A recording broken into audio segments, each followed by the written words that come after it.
नमस्कार आप सभी का गोल्डन जेके 21 में। तो फ्रेंड्स फाइनली बहुत सारे आप लोग का डिमांड था कि सर बीपीएससी के लिए, एडीओ के लिए और सीजीएल 4 के लिए एक मास्टर वीडियो दे दीजिए बिहार स्पेशल का, जिसमें एक ही वीडियो में पूरा बिहार स्पेशल कंप्लीट हो जाए और आपके पेपर में 20 के आसपास में क्वेश्चन आता है ना, और जो कि आपके मुट्ठी में हो जाएगा।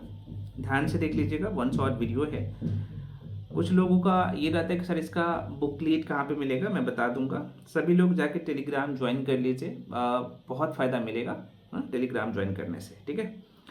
तो अब यहाँ पे आपके मन में जो छोटे छोटे क्वेश्चन है मैं आपको वो क्लियर कर देता हूँ कि इसमें आपको कैसे क्लासेस मिलेगा, जो कि इसमें मैं थोड़ा सा फास्ट में पढ़ाऊँगा, ये समझ ही रहो आप लोग, है ना। और वन शॉट वीडियो का मतलब ही है कि पूरे तरीके से आपके सिलेबस पे कब्जा हो जाता है और एग्ज़ाम में क्वेश्चन इसके बाहर जाता भी नहीं है। आपने 70 भी देखा, 71 भी देखा और 72 भी देख लीजिएगा, एडीओ का और सीजीएल 4 का क्वेश्चन इसके बाहर नहीं जाएगा।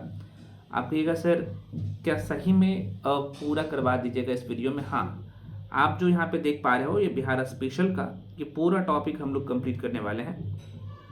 पहले हम लोग जो है ये जो बिहार का ज्योग्राफी को पूरा करने वाले हैं, बिहार का भूगोल। इसमें पहला चैप्टर रहने वाला है आप लोगों का, यहाँ पे आप देख पा रहे हैं बिहार का समान परिचय, जहाँ से 2 क्वेश्चन तो कंफर्म है। उसके बाद अगला चैप्टर रहने वाला है बिहार का भौतिक विभाजन। उसके बाद बहुत इंपॉर्टेंट है, यहाँ से भी 2 से 3 क्वेश्चन पूछे ही जाते हैं बिहार के भौतिक विभाजन से, ठीक है। तीसरा चैप्टर आप लोग का रहने वाला है बिहार की जलवायु। इतना महत्वपूर्ण है, प्रत्येक साल 2 क्वेश्चन तो कंफर्म है। उसके बाद बिहार का प्रवाह तंत्र, यहाँ से 1 से 2 क्वेश्चन कंफर्म रहता है। बिहार की मिट्टी से क्वेश्चन आता है। बिहार का वन रिपोर्ट भी अच्छे से करना है, वन्य जीव से प्रश्न आता है। बिहार का में आपदा प्रबंधन और कुछ विविध वाला सेक्शन। इस वीडियो में हम लोग ये सारे टॉपिक को पूरा कर लेंगे और मुट्ठी में हो जाएगा बिहार स्पेशल आपका। एक पार्ट और दूंगा जिसमें आप लोग का बिहार का इतिहास से क्वेश्चन आता है, वो और बाकी जो कुछ स्टार्टिंग वाला सेक्शन है ये सब पूरा कर लेंगे, ठीक है। तो ध्यान से देख लीजिएगा, 1 to 1 जो है हम लोग यहाँ पे चर्चा करने वाले हैं। अच्छा, कुछ लोगों का ये रहता है कि सर हमें ये बुकलेट कहाँ पे मिलेगा, और आप सबको पता है कि 71वीं बीपीएससी के लिए मैं थोड़ा सा आपको बता देता हूँ। बहुत सारे फ्रेंड्स का यहाँ पे कॉमन क्वेश्चन था, तो क्लियर मैं कर ही देता हूँ कि 71वीं बीपीएससी का क्लास ऑलरेडी शुरू हो चुकी है। और ये क्लास ना यहाँ पे इसे काट लीजिएगा, 7 फरवरी, मतलब कि आज से क्लास एकदम 0 से न्यू बैच शुरू हो चुका है।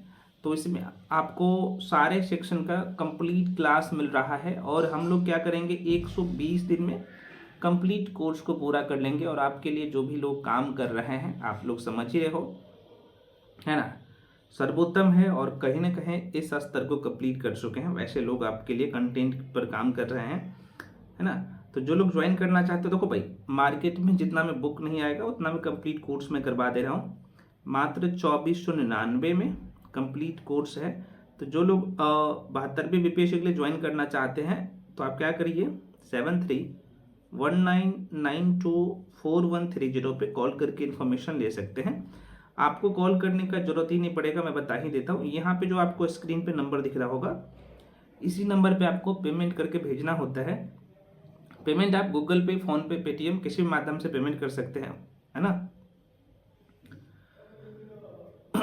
उसका स्क्रीनशॉट भी इसी नंबर पे करके भेजिएगा, उसके बाद आपको बैच में जोड़ दिया जाएगा। कंप्लीट क्लास है, ऑल सब्जेक्ट आपको पढ़ाया जाएगा। इसमें current affairs, Bihar special, science, है ना, हिस्ट्री, पॉलिटी, ज्योग्राफी, इको, है ना, मैथ्स, रीडिंग, सब कुछ कंप्लीट करवाया जा रहा है। एकदम फाउंडेशन बैच है और ये जो है हम लोग अगले 120 दिन में पूरा कर लेंगे। तो आप लोग जो लोग ज्वाइन करना चाहते हो स्टार्टिंग में ही ज्वाइन कर लीजिएगा, ठीक है। अच्छा, एक बैच ऑलरेडी पहले जो लेके आ चुका हूँ आप लोगों के लिए, एडीओ और सीजीएल 4 के लिए ऑलरेडी बैच चल रहा है। मैं थोड़ा सा बता ही देता हूँ यार।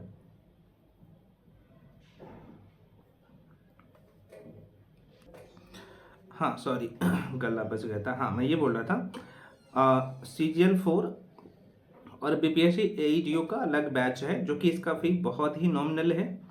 999 में आपको सब कुछ मिल रहा है। तो जो लोग ज्वाइन करना चाहते हो कर सकते हो। इसके लिए भी वही नंबर है, 7319924130।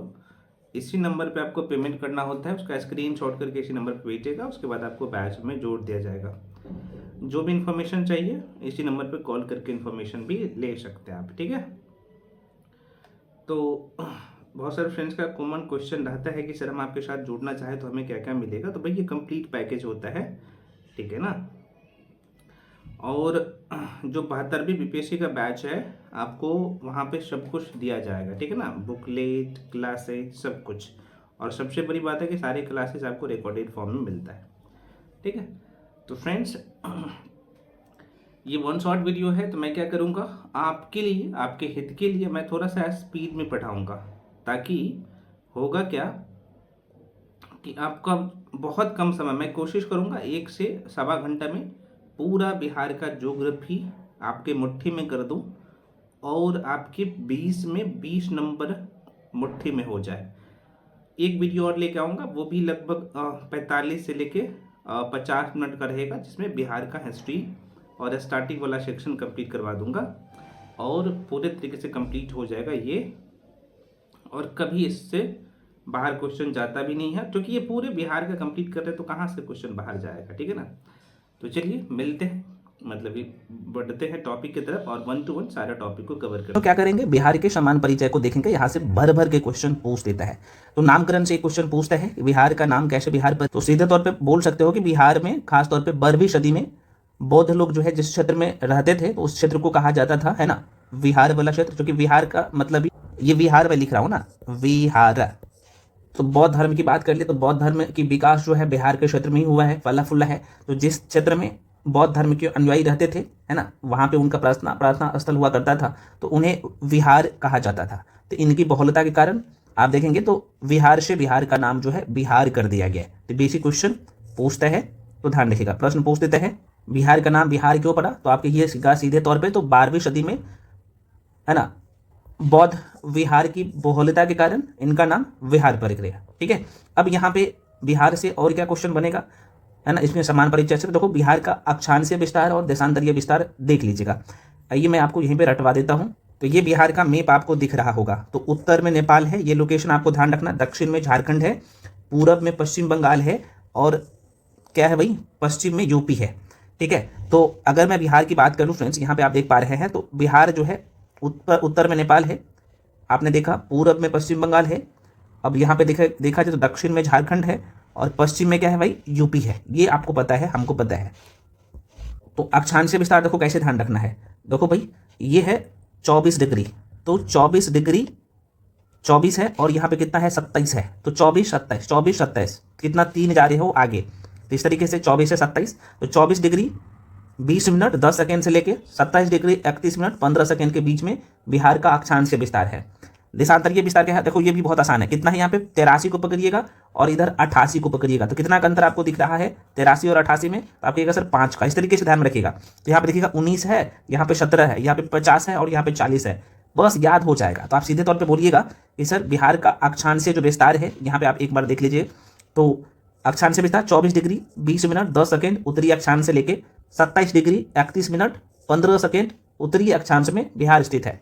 देशांतरीय विस्तार में क्या है, 83 डिग्री 19 मिनट 50 सेकेंड से लेके 88 डिग्री 17 मिनट 40 सेकेंड पूर्वी देशांतर में स्थित है। बस एक क्वेश्चन और पूछ देता है यहाँ से कि भारत का जो है ना, सॉरी मैं भारत बोल रहा हूँ, बिहार का उत्तर से दक्षिण और पूरब से पश्चिम लंबाई पूछता है। तो देखो उत्तर से दक्षिण बहुत आसान है, कम है, 3 4 5 3 4 5 345। पूरब से पश्चिम कितना है, तो देखो गौतम बुद्ध का मृत्यु कब हुआ था, 483 ईसापुर में, तो 4 8 3। इस तरीके से ध्यान रखिएगा। तो पूरब से पश्चिम या पश्चिम से पूरब बिहार की जो लंबाई है 483 किलोमीटर, और उत्तर से दक्षिण 345 किलोमीटर 3 4 5। बस याद हो गया है मुझे पता। अब इसे ध्यान से देखिएगा, यहाँ से 2 नंबर कंफर्म है, 2 मार्क्स कंफर्म है, ध्यान से देख लीजिए। यहाँ से पहला क्वेश्चन बनता है कि भाई बिहार जो है ना, दिल्ली दरबार से पृथक बिहार प्रांत बनने की घोषणा कब हुआ था। ये लाइन पूछता है, ये लेवल लाइन। तो ये 12 दिसंबर 1911 दिल्ली दरबार शब्द आपको दिखेगा। अब यहाँ पे एक क्वेश्चन और बनता है कि बिहार की आकृति कौन सा है। तो आप देखेंगे बिहार का मैप आप बनाइएगा इस तरीके से। अभी आपने देखा, क्योंकि अभी उतना टाइम नहीं दे पाऊंगा, आप लोग समझ रहे हैं, क्योंकि ये 90 मिनट में पूरा करना है। तो कहीं ना कहीं आपको आयताकार दिख रहा है ना, आयताकार दिख रहा है ना, यहाँ पे देख सकते हो। तो आप सीधे तौर पे बोलिएगा कि बिहार की आकृति क्या है भाई, ये आयताकार है। अब जो है एक क्वेश्चन और पूछता है कि बिहार बंगाल से कब हुआ था, तो ये 22 मार्च को प्रत्येक जो है साल 22 मार्च को बिहार दिवस के रूप में मनाया जाता है। तो बिहार बंगाल से अलग हुआ था 22 मार्च 1912 ईस्वी में, जिसमें बिहार था ही, उड़ीसा भी था और इसमें झारखंड भी था, ठीक है ना। जब बंगाल से अलग हुआ था तो बिहार, झारखंड, उड़ीसा शामिल था। अब एक प्रश्न और पूछता है कि भाई बिहार से उड़ीसा कब अलग हुआ था, तो 1 अप्रैल 1936 ईस्वी में, ध्यान रखिएगा। फिर बिहार से झारखंड कब अलग हुआ था, तो 15 नवंबर 2000 ईस्वी में। बस प्रत्येक साल 22 मार्च को बिहार दिवस के रूप में मनाते हैं हम लोग, 22 मार्च को। जिसे कई बार पूछता है कि बिहार की स्थापना दिवस कब मनाया जाता है, तो ये 22 मार्च को ही मनाया जाता है। अच्छा, 2025 का जो है बिहार का स्थापना दिवस मनाया गया, तो इसका थीम थोड़ा सा देख लीजिएगा क्या था। तो यहाँ से 2 चीज ध्यान रखिएगा, बिहार का ये जो था 113वां जो है स्थापना दिवस था 2025 वाला। इस बार का जो थीम था क्या था भाई, उन्नत बिहार, यहाँ पे लिख देता हूं, है ना, उन्नत बिहार, विकसित बिहार, उन्नत बिहार, विकसित बिहार, विकसित बिहार 2025 का थीम था। कितने नंबर का था, 113वां, बस इतना ध्यान रखना। अब बिहार की जनसंख्या को एक बार देख लीजिएगा सरसरी निगाहों से, तो 2011 की जनगणना के अनुसार तो 10,40,99,552, 10,40,99,552, तो बस 10,40,00,000 ध्यान रख लीजिएगा ना, काम हो जाएगा। ये 2011 जनगणना के अनुसार है। भारत की कुल जनसंख्या जो है, मतलब भारत की कुल जनसंख्या का बिहार की जनसंख्या प्रतिशत में पूछा जाए तो 8.6% है, या फिर 8.60 भी बोल सकते हो। ये 2011 जनगणना के अनुसार है। तो आप कहिएगा सर आपने तो लिख दिए हैं भाई, तीसरा है। अगर पूछा जाए कि जनसंख्या के अनुसार बिहार का स्थान पूरे भारत में क्या है, तो भाई तीसरा है। यहाँ पे आप देख सकते हो तीसरा है, लिख भी दिया हूँ, तीसरा है, ठीक है। तो जाहिर सी बात है तीसरा है, तो पहले नंबर पे कौन है, तो पहले नंबर पे यूपी है, सबसे ज्यादा जनसंख्या यूपी में है। मैं बोल रहा हूँ जनसंख्या, है ना, ध्यान रखिएगा। दूसरे नंबर पे कौन, दूसरे नंबर पे महाराष्ट्र है ना, महाराष्ट्र है ना। तीसरे नंबर पे अपना बिहार है, और चौथा पूछते तो चौथा पश्चिम बंगाल, ध्यान रखिएगा, वेस्ट बंगाल है ना, पश्चिम बंगाल, वेस्ट बंगाल। ये तो जनसंख्या के हिसाब से पूछ दिया। अगर आपसे पूछा जाए कि भाई जनसंख्या घनत्व के हिसाब से बता दो, है ना, जनसंख्या घनत्व के हिसाब से, तो पहले नंबर पे बिहार आ जाता है। जनसंख्या घनत्व का मतलब समझ रहे हैं ना, कि प्रति वर्ग किलोमीटर, मतलब कि 1 वर्ग किलोमीटर में, 1 वर्ग किलोमीटर में कितने लोग बिहार में रह रहे हैं, तो भाई 1106 लोग रह रहे हैं। तो राज्य में पूछा जाए ना, तो पहले नंबर पे बिहार आ जाएगा जनसंख्या घनत्व के हिसाब से।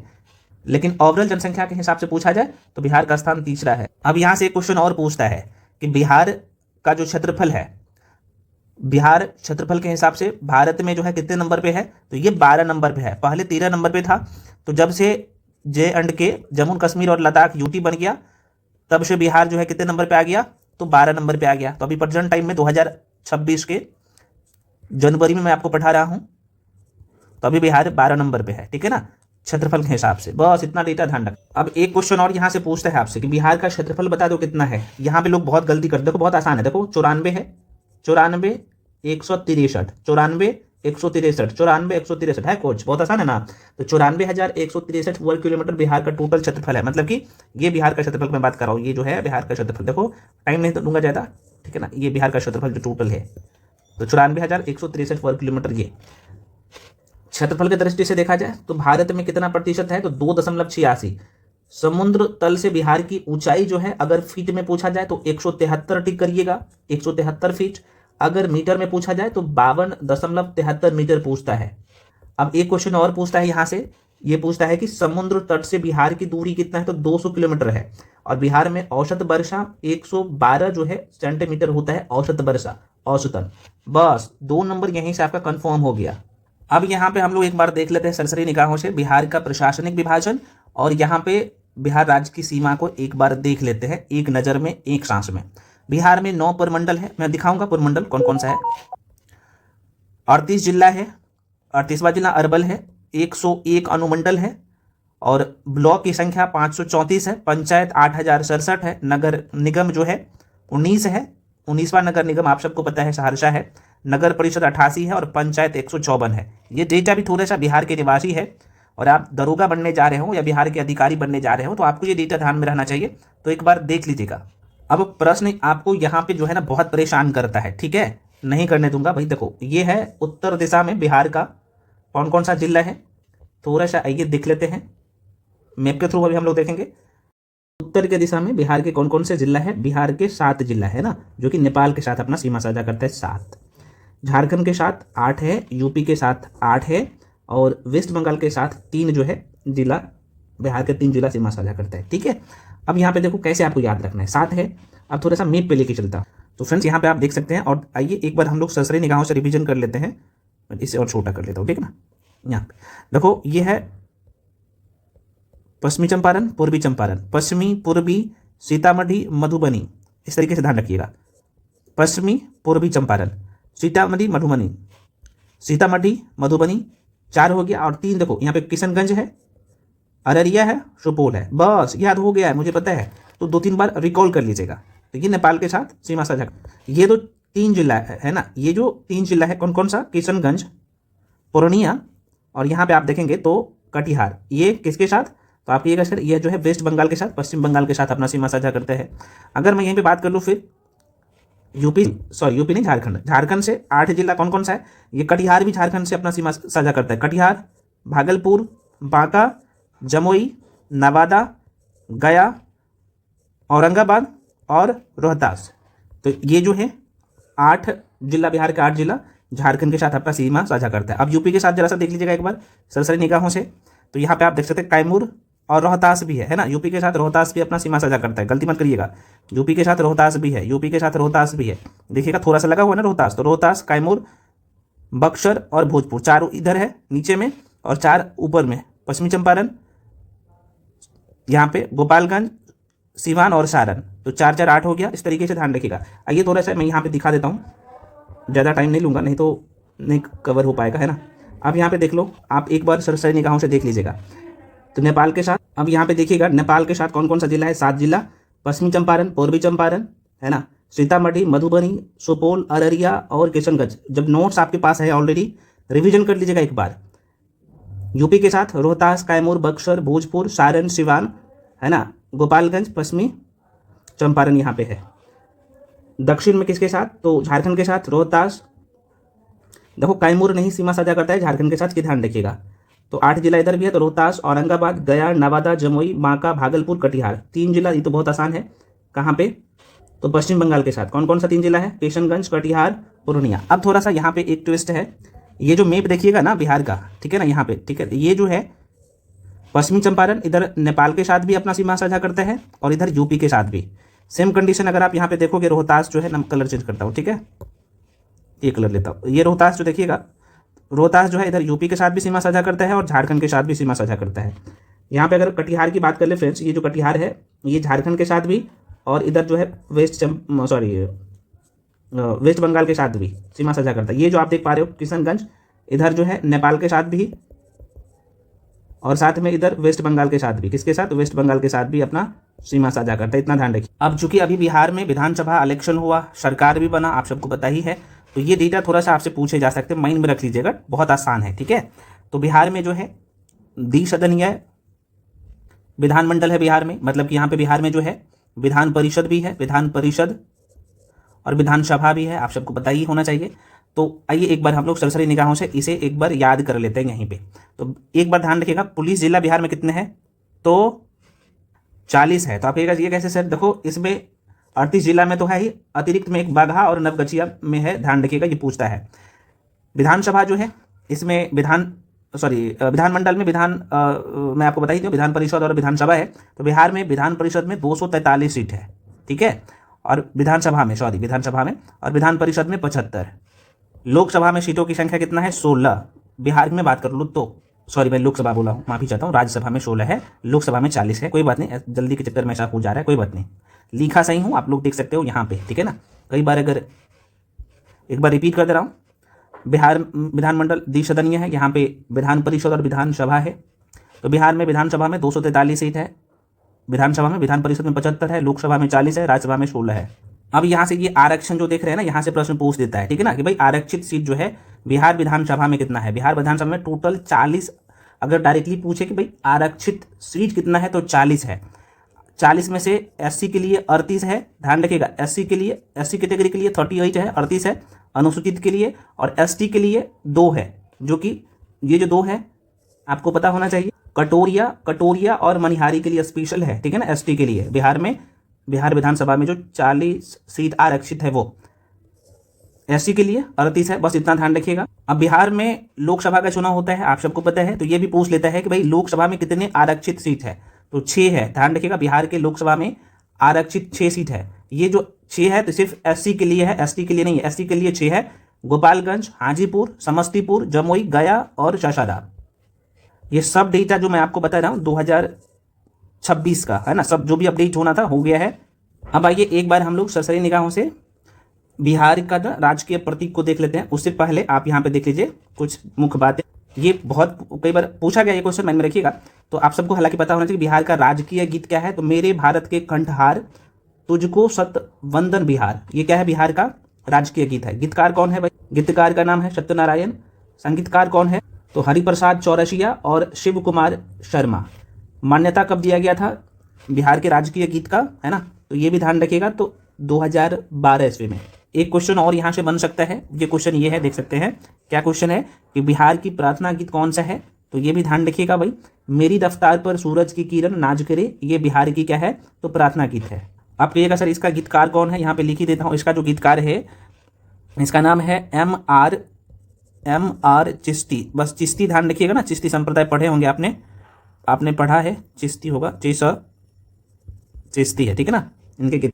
अब यहाँ पे लगे हाथ है, देख लीजिए कि बिहार की साक्षरता, ये वेरी वेरी इंपॉर्टेंट है, ये आपको याद होना चाहिए, ठीक है। तो साक्षरता दर ओवरऑल कितना है 2011 जनगणना के अनुसार, ये भी ध्यान रखिएगा 2011 जनगणना के अनुसार कितना है। अभी मैं 2025 में चर्चा करूंगा इसके बारे में, ध्यान रखिएगा, ठीक है ना। तो 2011 जनगणना के अनुसार जो है बिहार की साक्षरता दर है ना ओवरऑल 61.8 है। देखो 61 यहाँ पे है। पुरुष साक्षरता कितना है भाई, 71 है, और महिला कितना है, 51 है। तो सबसे कम महिला 51, पुरुष 71, और ओवरऑल जो है यहाँ पे देख सकते हो सब में 71, यहाँ पे 71, 61, 51, इस तरीके से भी माइंड में रख सकते हो, ठीक है। अब लास्ट में पॉइंट भी है, आपको ये पॉइंट वाला भी ध्यान रखना। तो 61.8% है ये ओवरऑल साक्षरता दर। पुरुष साक्षरता दर कितना है, तो 71.2 है, और महिला कितना है, तो 51.5 है। बिहार में जनसंख्या घनत्व तो मैं आपको बता ही दिया हूँ कि बिहार का जो जनसंख्या घनत्व है वो नंबर 1 पे है। 1 वर्ग किलोमीटर में 1106 लोग रह रहा है, तो नंबर 1 पे है। अब यहाँ पे देख लो भाई, जो कि राजकीय मछली जो है ये मांगुर मछली है, बिहार के राजकीय मछली। राजकीय फूल जो है ये गेंदा है, और राजकीय पक्षी गोरैया है। राजकीय पशु बिहार के बैल है ना। और इससे पहले 2013 से पहले रिच था, कई बार पूछ दिया है 2013 से पहले जो ना, 2013 से पहले रिच था, रिच समझ रहे हो ना भाई, रिच था। अब यहाँ पे देखोगे तो राजकीय वृक्ष जो है ये पीपल है, पीपल है।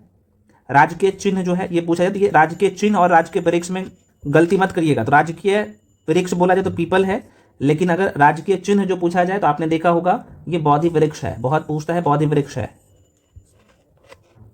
बिहार का लिंगानुपात अगर पूछा जाए तो ध्यान रखिएगा, ये मन में रखिएगा कि 1000 पुरुष पे कितना है, 918 जो है महिलाएं हैं बिहार में, ठीक है ना। अगर शिशु लिंगानुपात पूछा जाए, शिशु लिंगानुपात, तो 1000 में 1000 है ना, मेल बच्चा में फीमेल बच्चा की संख्या कितना है भाई, यहाँ पे 935 है ना। दशकीय वृद्धि दर बिहार में कितना है 2011 जनगणना के अनुसार, ध्यान रखिएगा ये डेटा है 2011 जनगणना के अनुसार ही आपके पेपर में प्रश्न पूछेगा। तो दशकीय वृद्धि दर कितना है, तो 25.4 ये पूछा गया है। जनसंख्या घनत्व मैंने आपको बता ही दिया हूँ, प्रथम नंबर पे बिहार है ना। तो कितना है, 1 वर्ग किलोमीटर में 1106 लोग रह रहा है। अब यहाँ पे जो चीज़ अभी मैं बता दिया हूँ, राजकीय प्रतीक में राजकीय चिन्ह बोधि वृक्ष है। प्रथम राजकीय भाषा बहुत पूछता है, बिहार के 2 राजकीय भाषा है। भारत देश का कोई राजकीय भाषा नहीं है ना, राष्ट्रीय भाषा नहीं है, लेकिन बिहार का है। बिहार का हिंदी है भाई, ध्यान रखना। द्वितीय भाषा उर्दू है, बहुत पूछता है। तो 2 राजकीय भाषा है, प्रथम हिंदी, दूसरा उर्दू।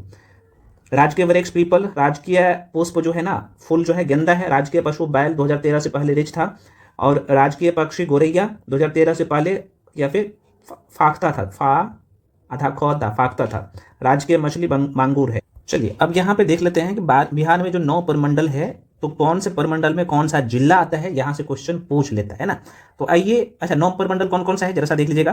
तो सारण हो गया, तिरहुत हो गया, दरभंगा, कोसी, पूर्णिया, पटना, मगध और यहाँ पे मैं थोड़ा सा जूम आउट करके दिखाता हूँ, है ना। मुंगेर और भागलपुर है, ठीक है। तो एक बार हम लोग डायग्राम से समझ लेते हैं इसको अच्छे से, ताकि आपको याद हो जाए परमानेंटली। तो सबसे पहले देखो, यहाँ पे एक ट्रिक से माइंड में रख सकते हो इसे।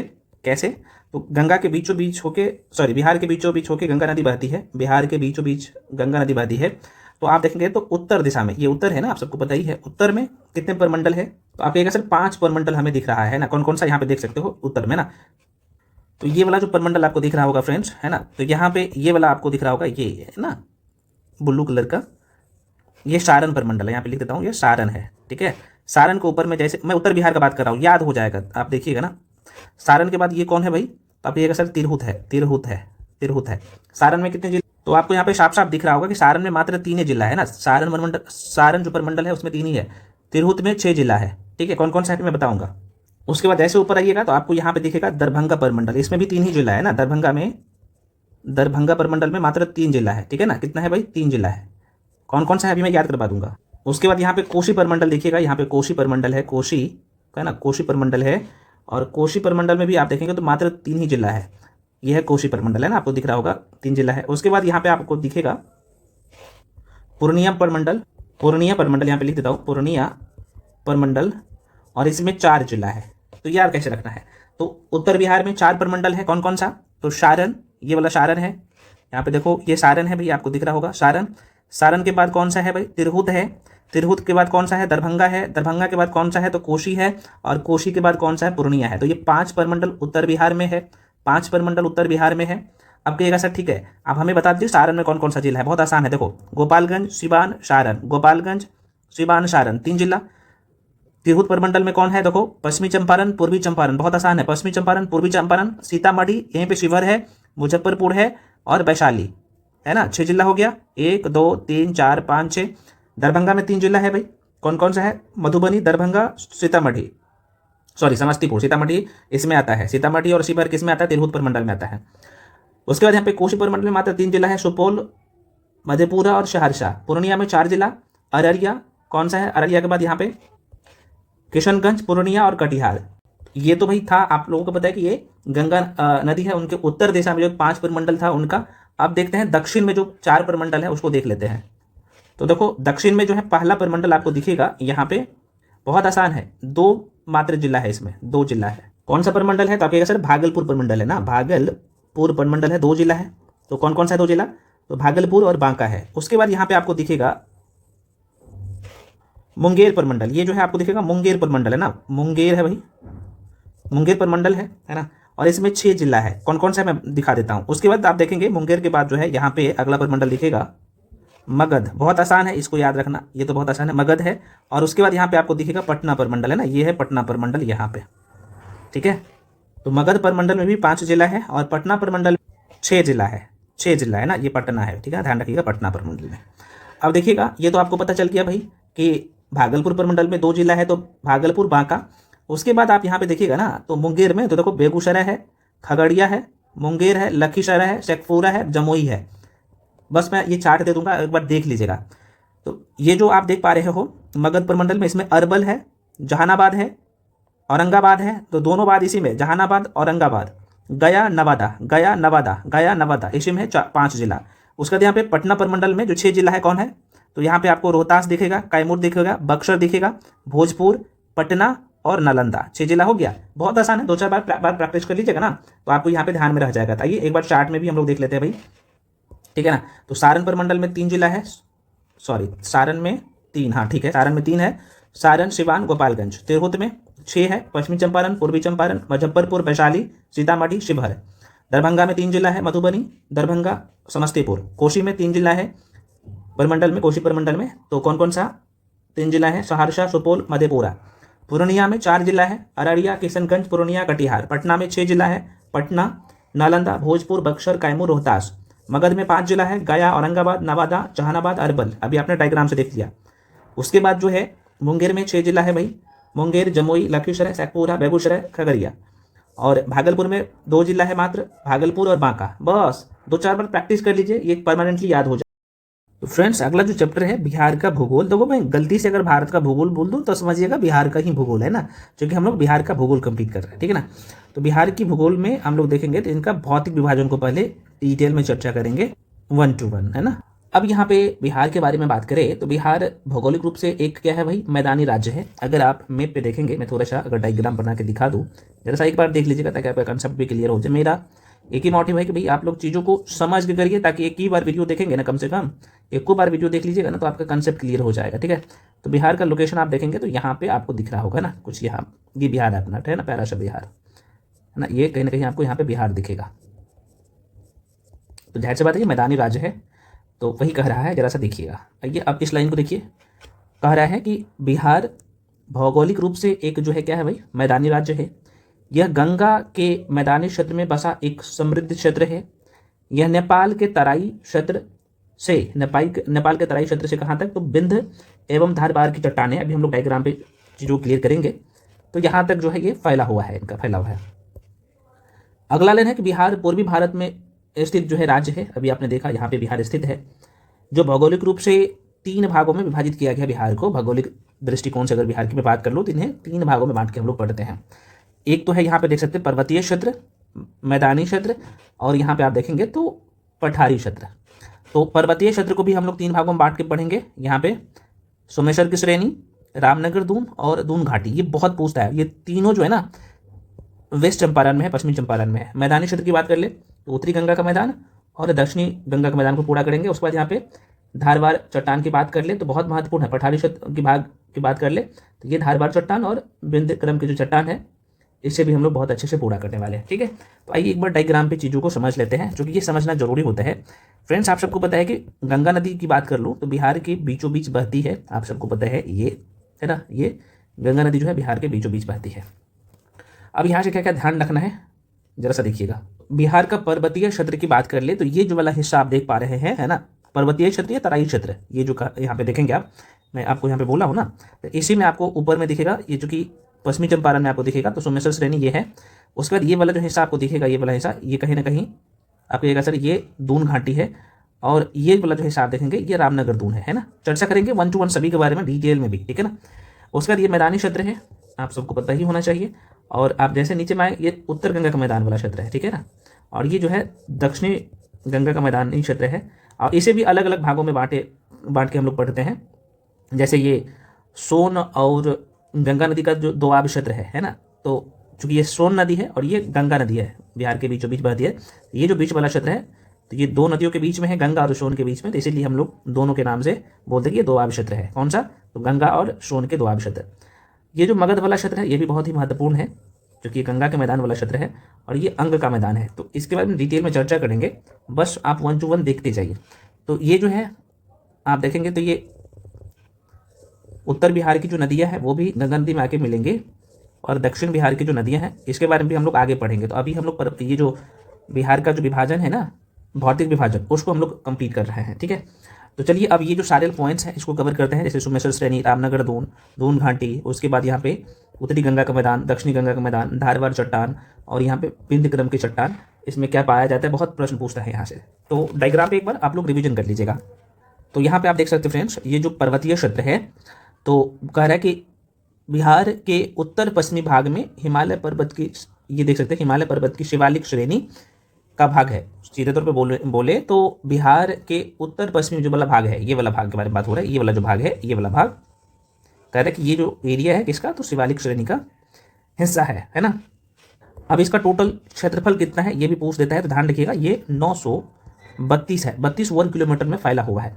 इसका मुख्य विस्तार अभी मैंने आपको बोल दिया कि जो भारत का पर्वतीय क्षेत्र या तराई क्षेत्र बोल सकते हो, ये पश्चिमी चंपारण में पूरे तरीके से है। इसे 3 उपवर्गों में विभाजित किया गया। ये कौन सा है, तो सोमेश्वर श्रेणी, बहुत पूछता है यहाँ से क्वेश्चन, रामनगर दून और यहाँ पे दून घाटी। तो ये जो सोमेश्वर श्रेणी है पूछता है कि भाई इसका अवस्थिति कहाँ पे है, तो ये त्रिवेणी संगम पर नेपाल और बिहार की सीमा निर्धारित करता है ये सोमेश्वर श्रेणी, है ना।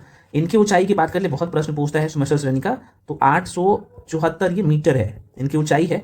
आप देखेंगे यहाँ पे तो सोमेश्वर श्रेणी है ना, यहाँ पे ये वाला हिस्सा आपको दिखेगा सोमेश्वर श्रेणी, तो गलती मत करिएगा।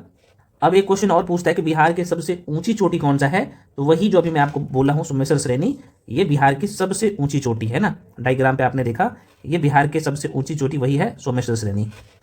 अब अगला देख लीजिए, अगला है भाई यहाँ पे रामनगर दून। इसका विस्तार जो है बहुत पूछता है, हरहा घाटी इसका विस्तार कहाँ है भाई, रामनगर दून का, तो ये हरहा घाटी में है।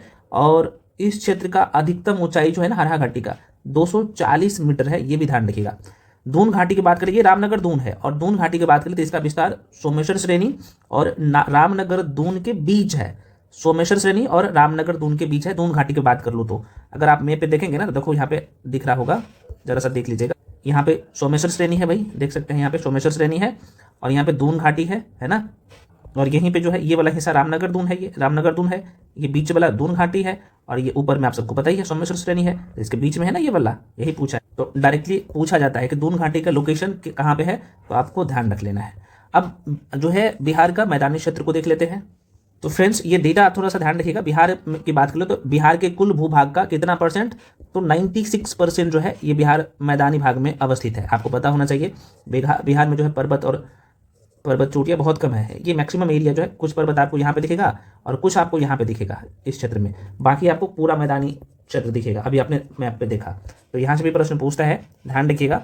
तो बिहार के कुल भूभाग का कितना, तो 96% भाग मैदानी है। इस मैदानी भाग का निर्माण कहाँ से हुआ है, तो गंगा और उनकी जो सहायक नदियाँ है ना, उनके निक्षेप से होता है, मतलब कि हुआ है। अब देखिएगा इस मैदान के मध्य भागों से जो है गंगा नदी बहती है। आपने देखा कि भाई बिहार के लगभग बीचों बीच होके गंगा नदी बहती है। गंगा नदी की अवस्थिति की बात कर ले तो फिर ऐसे बोल सकते हो कि गंगा नदी के अवस्थिति के आधार पर 2 उपवर्गों में विभाजित किया गया है ना। एक तो उत्तरी गंगा का मैदान, जो कि अभी आपने देखा, और दूसरा दक्षिणी गंगा का मैदान। तो उत्तरी गंगा के मैदान को भी हम लोग यहाँ पे 3 उपवर्गों में बांट के पढ़ते हैं, अभी हम लोग देखने वाले हैं। तो देखो भाई, ये जो आप देख पा रहे हैं, गंगा नदी के उत्तर में नेपाल, गंगा नदी से उत्तरी वाला क्षेत्र, ये गंगा नदी बीचों बीच बहती है, और यहाँ पे नेपाल तक कह रहा है कि इसका विस्तार है, वही चीज़ यहाँ पे लिखा है। और दक्षिणी ढलान आप यहाँ पे देखेंगे तो इस साइड में जो है झारखंड के साइड में कुछ पठारी इलाका मिलेगा, उसके बाद ये मैदानी क्षेत्र है। ठीक है, तो आपके एग्जाम के लिए क्या महत्वपूर्ण है, जरा सा देख लो। ये तो बेसिक बातें हैं। यहाँ से देखो, अच्छा, 2 नदियों के बीच का क्षेत्र को हम लोग दोआब कहते हैं, मैं लिख भी दिया हूँ। ये सभी दोआब क्षेत्र जो है जलोढ़ मृदा एवं उर्वरता के लिए प्रसिद्ध है। ठीक है, अब यहाँ पर देखिएगा घाघरा और गंडक का जो दोआब वाला क्षेत्र है, इसके बारे में चर्चा करेंगे। और कोसी और गंडक नदी के बीच का जो दोआब वाला क्षेत्र है वो भी थोड़ा सा मैं दिखा देता हूँ। तो यही है भाई, देखो आपके मन में कन्फ्यूजन नहीं होना चाहिए। देखो भाई, आपको पता है ये गंडक नदी है, ठीक है ना, कुछ लोग को डाउट होगा, इसलिए ये गंडक नदी है और ये कोसी नदी है। तो ये दोनों के बीच का जो क्षेत्र है ना, ये दोआब क्षेत्र है। किसके नाम से जाना जाएगा, तो गंडक और कोसी के दोआब वाला क्षेत्र। महानंदा है कोसी के बीच का जो ये क्षेत्र है, तो महानंदा और कोसी नदी का जो है दोआब वाला क्षेत्र होगा। ठीक है, तो बहुत आसान है, बेसिक बातें हैं, ये सब आपको पता है, मुझे पता है, क्योंकि हम लोग को कंप्लीट करना है मात्र 90 मिनट में, तो थोड़ा सा फास्ट में लेके चलूंगा। हाँ, क्वेश्चन यहाँ से नहीं छूटेगा, सारे कंसेप्ट भी मैं क्लियर कर दूंगा, ठीक है ना। चलिए, तो ये आपने देख लिया। अब यहाँ पे देख लेते हैं, जो कह रहा है कि दक्षिण गंगा के मैदान को थोड़ा सा देख लीजिएगा। तो कह रहा है कि दक्षिणी गंगा का जो मैदान है ना, आप देखेंगे यहाँ पे मैप पे देखिएगा, तो गंगा नदी बीचों बीच बहती है, और यहाँ पे दक्षिणी पठारी क्षेत्र है, और ये गंगा नदी है। तो गंगा नदी के दक्षिण जाएंगे ना, तो ये वाला क्षेत्र भाई, ये वाला क्षेत्र होगा, है ना, ये वाला क्षेत्र के बारे में बात कर रहा है। तो कह रहे गंगा नदी से दक्षिण और दक्षिण की पठारी वाला क्षेत्र के जो बीच में जो है, इनके मध्य वाला जो क्षेत्र है वो क्या है भाई, ये दक्षिण गंगा का मैदान है। और आपको ये भी ध्यान रखना है कि चूंकि उत्तरी गंगा का मैदान दक्षिणी गंगा के मैदान से बड़ा है, तो दक्षिणी वाला छोटा है और उत्तरी वाला गंगा का मैदान बड़ा है, आपको देखने से भी पता लग गया होगा। अब एक मन में क्वेश्चन आएगा कि भाई जो दक्षिणी गंगा का मैदान है, इसका निर्माण कैसे हुआ। देखो, इसका निर्माण गंगा के अतिरिक्त पठारी नदियों के निक्षेप से हुआ है ना। और इस क्षेत्र को भी 3 उपवर्गों में बांटा गया है। एक तो आप देखेंगे तो गंगा और सोन का दोआब वाला क्षेत्र, मगध का मैदान और अंग का मैदान। ठीक है, प्रश्न यहाँ से बनता है, भड़ के माइंड में रखिएगा। देखो भाई, ये जो पठारी वाला क्षेत्र था, अभी आपने देखा, तो बिहार के दक्षिणी सीमा पर जो है पठार एवं पहाड़ी क्षेत्र है। यहाँ पे आप देखिएगा ना, इस वाले क्षेत्र में बात कर रहा हूँ, ये वाला इधर पहाड़ी है और ये पठारी इलाका है, और यहीं पे जो है अलग अलग जो है लौह अयस्क पाया जाता है। बहुत पूछता है यहाँ से क्वेश्चन, ठीक है ना, यहाँ से बहुत क्वेश्चन पूछता। अब क्वेश्चन क्या बनता है, जरा सा देख लो।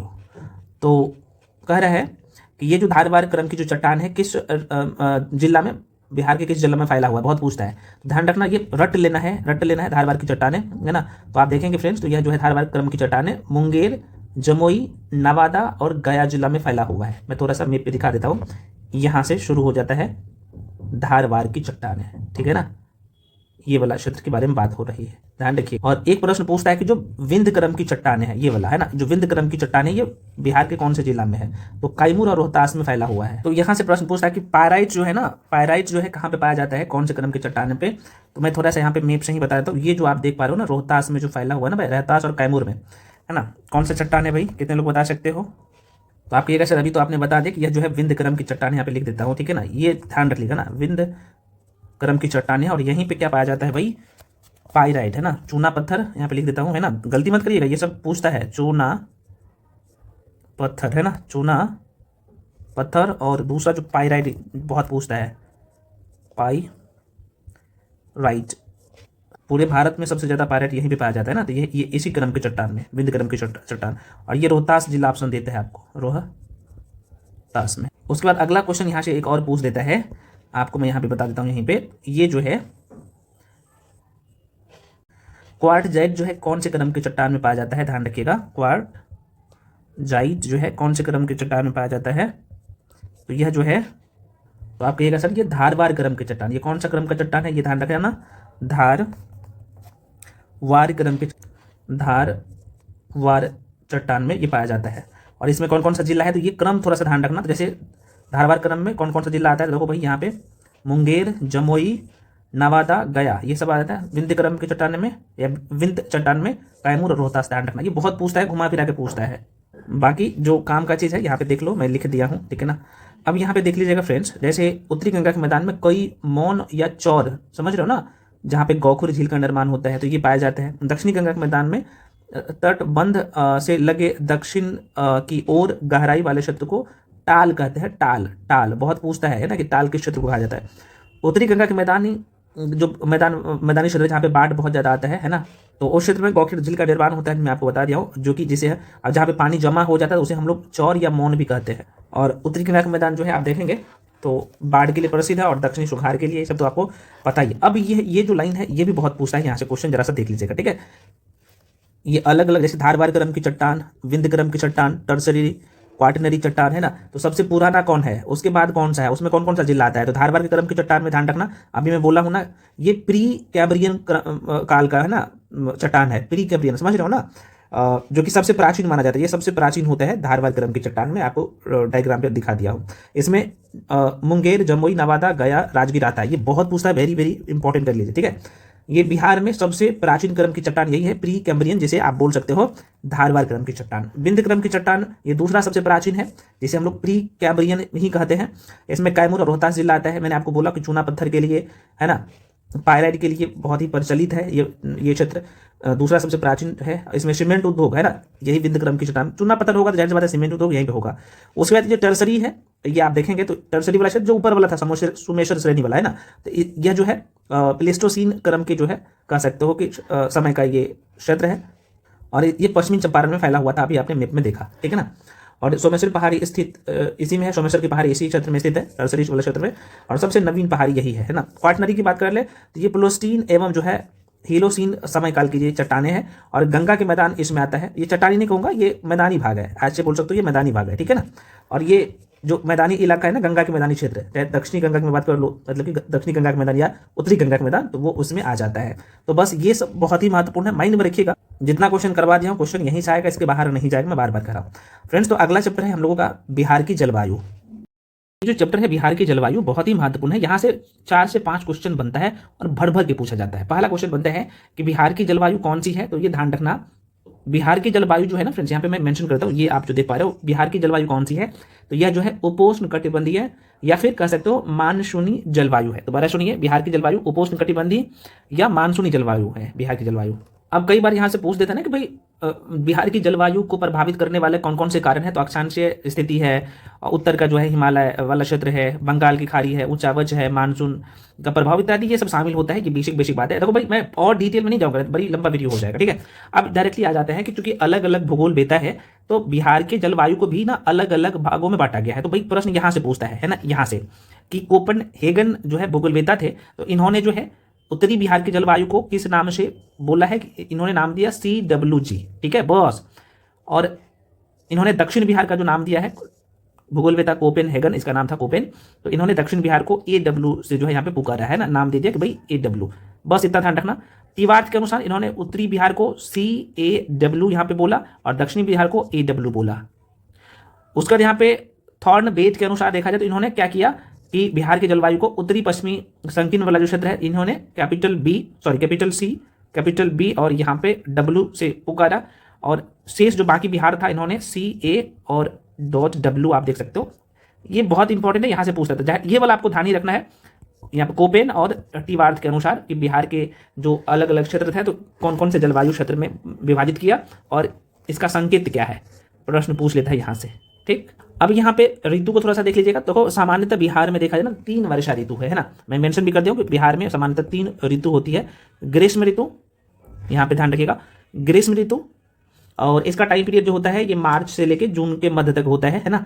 ग्रीष्म ऋतु, तापमान जाहिर सी बात है इस समय ज़्यादा होगा, तापमान में वृद्धि लगातार होता है इस समय। जाहिर सी बात है आप सबको पता है कि बिहार मतलब कि मध्य बिहार में गर्म हवाएं चलती है जिसे लू कहा जाता है, बहुत पूछता है, तो ध्यान रखना ग्रीष्म ऋतु में। यहाँ से बस इतना ध्यान रखिए, जहाँ पे गर्मी होगा तो जाहिर सी बात है कि बिहार का जो औसतन तापमान होता है ना 32 डिग्री सेल्सियस होता है, लेकिन सबसे ज़्यादा जो गर्म क्षेत्र होता है ना बिहार में देखा जाए तो गया वाला क्षेत्र होता है ना, गया जिला। अब गया जी नाम हो गया, आप सबको पता है, यहाँ पे लगभग 47 डिग्री सेल्सियस तक पहुंच जाता है। तो सबसे ज़्यादा गर्मी यहीं पे होता है गया में, और सबसे ज़्यादा ठंडी भी गया में ही होता है। एक लाइन और यहाँ पे लिख दिया हूँ कि मानसून आने के पूर्व बिहार में बंगाल की खाड़ी से आने वाली जो उष्णकटिबंधीय चक्रवातों के कारण वर्षा होती है, जिसे नार्वेस्टर, क्या नाम से, तो नार्वेस्टर या काल बैशाखी कहते हैं, बहुत पूछ लेता है। उसके बाद यहाँ पे आप देख लो कौन सा है भाई, एक मिनट, यहाँ पे आप देख सकते हो ये है वर्षा ऋतु। समय काल है मध्य जून से लेकर अक्टूबर तक। जैसे बात है इस समय गर्मी भी कम होगा, वर्षा भी कम होगी, है ना। नहीं, वर्षा कम नहीं होता, इसमें वर्षा ज़्यादा होता है ना। इस समय में ये जो वर्षा ऋतु है, नाम ही आपको दिख रहा होगा वर्षा ऋतु, तो इसमें लगभग 112 सेंटीमीटर तक वर्षा होती है, और ये मध्य जून के आसपास में ये वर्षा होगी। हालांकि वर्षा का टाइम पीरियड बिहार में देखा जाए तो ये जुलाई और अगस्त में देखा जाए तो सर्वाधिक वर्षा होता है। और देखो बिहार में एक चीज़ ध्यान रखना, बिहार में सबसे ज़्यादा जो वर्षा जो होता है वो किशनगंज जिला में है ना, 205 सेंटीमीटर तक होता है। और सबसे कम वर्षा जो है कहाँ पे होता है, तो ये सबसे कम वर्षा, इसे सही कर लीजिएगा क्योंकि ये डेटा थोड़ा सा पुराना है ना, यहाँ पे लिख देता हूँ। सबसे कम वर्षा जो होता है ये अब अरवल में है। 2000 चूँकि 23-24 का जो डेटा आया है ना, 23-24 का आर्थिक समीक्षा का, तो इसमें अरवल टिक कर लीजिएगा, ठीक है ना। अरवल जिला है ना, पटना से अलग हुआ था, आप सबको पता ही है। लगभग 63.5 सेंटीमीटर तक यहाँ पे वर्षा होती है। अब सबसे ज़्यादा वर्षा कहाँ पे, किशनगंज में ही होता है।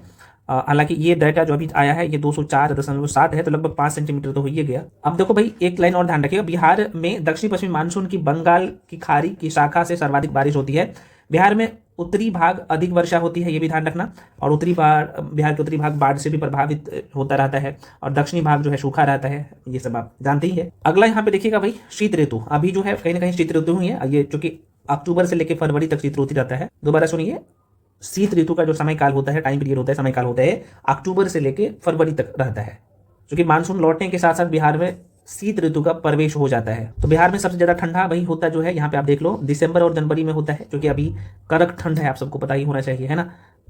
और सबसे ज़्यादा ठंडा वाला क्षेत्र जो है गया जिला है, ध्यान रखना, गया, और सबसे गर्म वाला क्षेत्र ही गया जिला है। एक लाइन और ध्यान रख लीजिएगा, यहाँ पे लिख दिया हूँ, दिसंबर जनवरी के मध्य जो है भूमध्य सागर से आने वाली यहाँ पे क्या है, शीतोष्ण चक्रवात के कारण ही क्या है, पश्चिमी एवं मध्य बिहार में हल्की फल्की बारिश होती है, जो कि रबी फसल के लिए उपयुक्त होता है। अब देखो यहाँ पर कई बार ये प्रश्न पूछ लेता है कि बिहार में कृषि के हिसाब से या फिर बिहार में कृषि के आधार पर जो जलवायु का वर्गीकरण किया गया, थोड़ा सा इसे भी हम लोग देख लेते हैं। जॉन 1 जॉन 2 ये सब जो है पूछता है यहाँ से क्वेश्चन। तो एक लाइन यहाँ पे मैं लिख भी दिया हूँ कि बिहार में कृषि की दशाओं एवं फसल वर्गीकरण के आधार पर कृषि जलवायु क्षेत्र को 3 भागों में बांटा गया है ना। तो आप देख सकते हैं दक्षिणी बिहार के तीसरे वर्ग को भी आप देखेंगे तो 2 उपवर्गों में विभाजित किया गया, जैसे आप यहाँ पे देखेंगे ना, तो आपको यहाँ पे साफ साफ दिखेगा, ये वाला क्षेत्र है ना,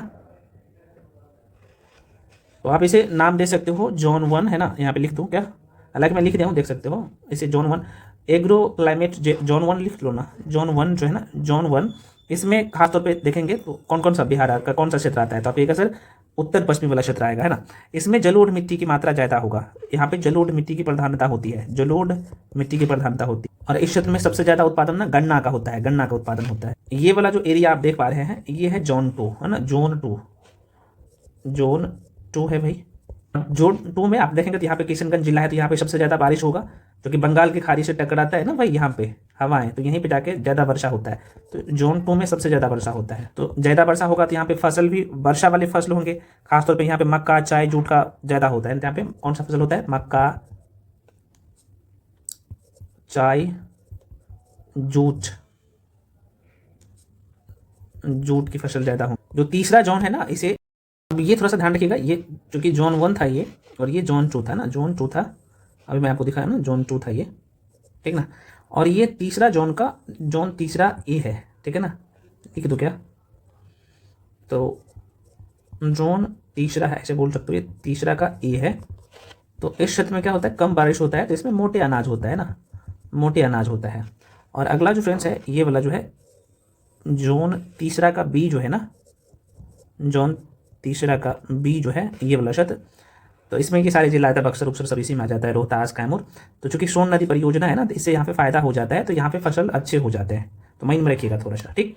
चलो, तो यहाँ पे आप देख लो कि ये जोन है और ये जिला है। तो जोन 1 में 13 जिला है, अभी आपने देखा कौन कौन सा है, तो देख सकते हैं पश्चिमी चंपारण, पूर्वी चंपारण, शिवहर, सीतामढ़ी, मधुबनी, गोपालगंज, सिवान, सारण, मुजफ्फरपुर, दरभंगा, वैशाली, समस्तीपुर, बेगूसराय। जोन दूसरा में 8 जिला है, सुपौल, अररिया, किशनगंज, सहरसा, कटिहार, खगड़िया, पूर्णिया, ये सब है। ये जोन तीसरा का ए में जो है, कौन कितने जिला है भाई? 6 जिला है, भागलपुर, बांका, मुंगेर, ये सब जिला है। उसका जशपुर, लखीसराय इसमें आता है। जोन तीसरा का बी में देख सकते हो 11 जिला है, जिसमें बक्सर हो गया आपका, भोजपुर, पटना, अरवल, जहानाबाद, नालंदा, कैमूर, रोहतास, औरंगाबाद, गया, ये सब नवादा आ जाता है, ठीक है।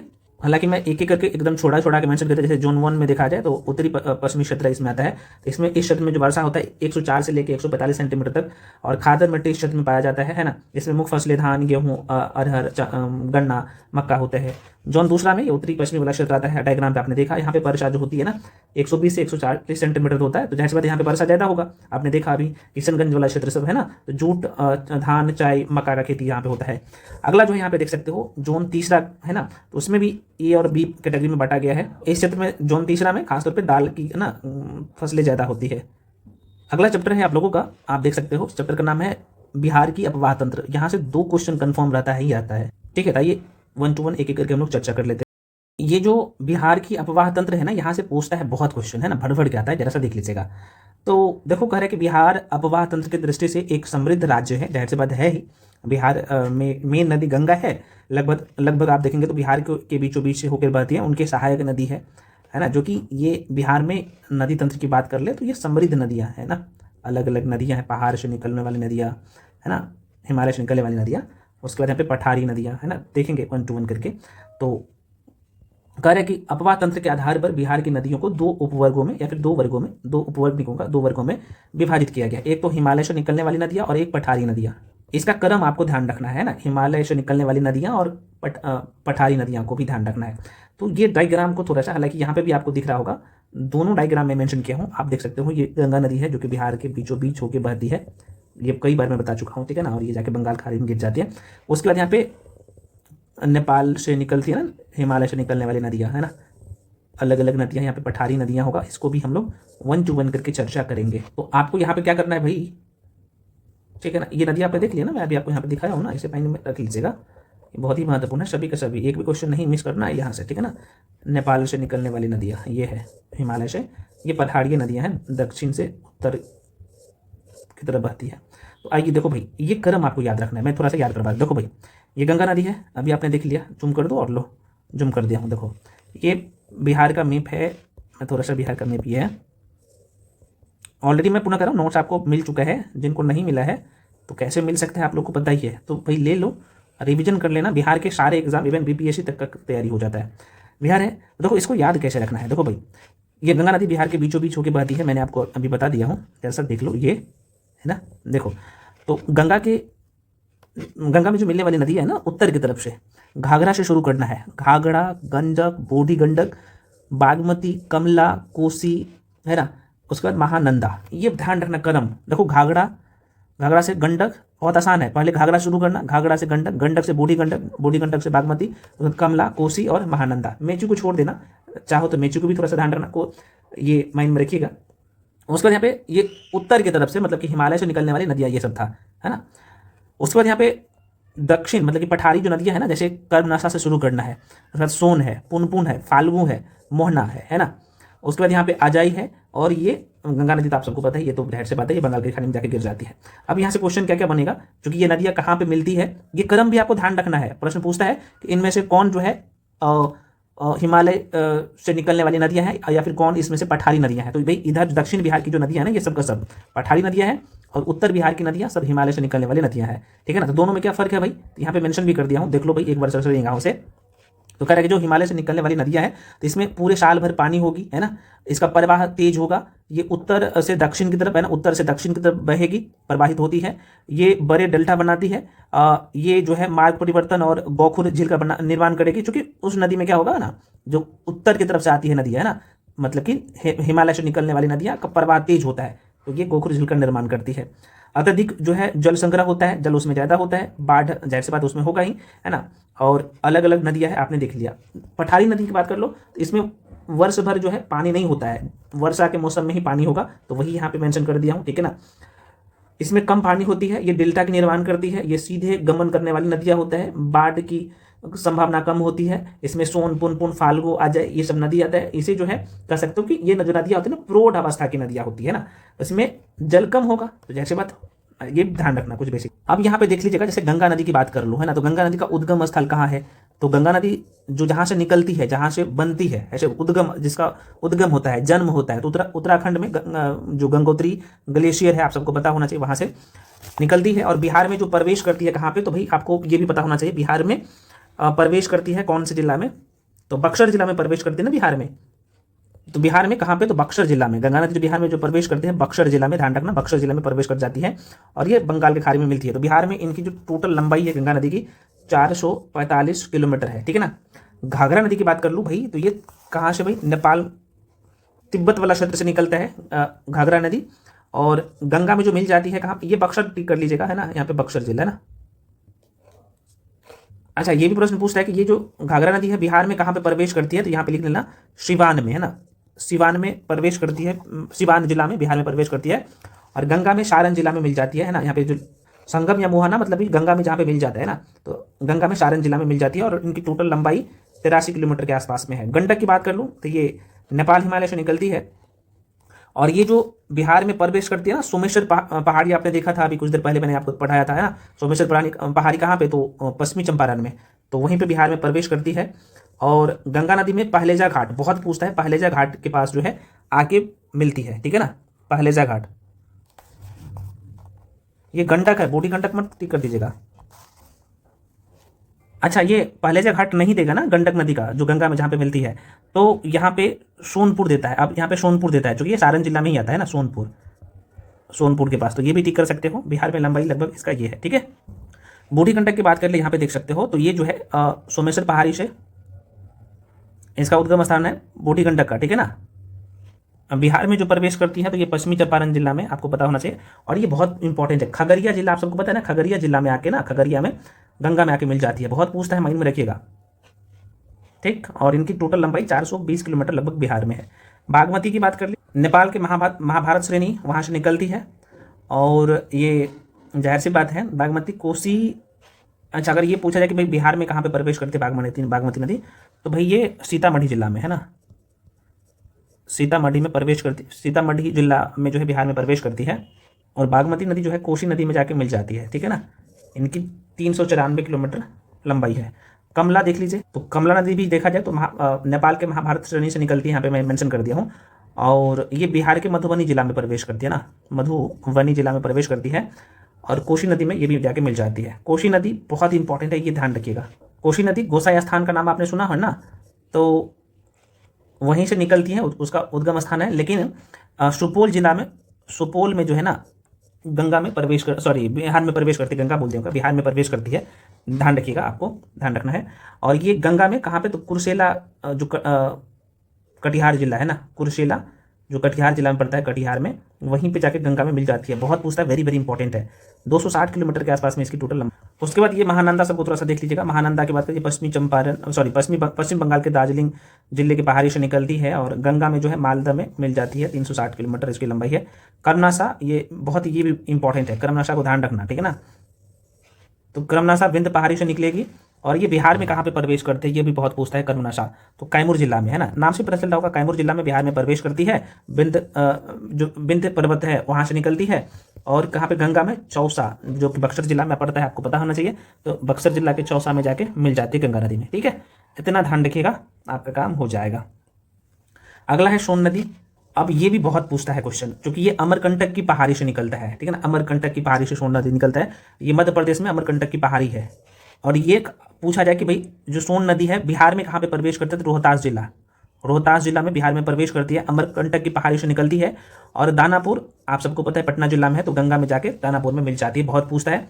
पुनपुन नदी तो झारखंड के पलामू से निकलती है ये नदियाँ, बिहार के औरंगाबाद में आके प्रवेश करती है, बिहार में प्रवेश करती है, बिहार जिला के औरंगाबाद में। ठीक है ना, औरंगाबाद में पुनपुन नदी निकलती कहाँ से, झारखंड के पलामू जिला से। गंगा में फतुहा, ये भी पूछता है, कई बार पूछा गया क्वेश्चन है। तो बिहार में फतुहा में जाके गंगा नदी में मिल जाती है।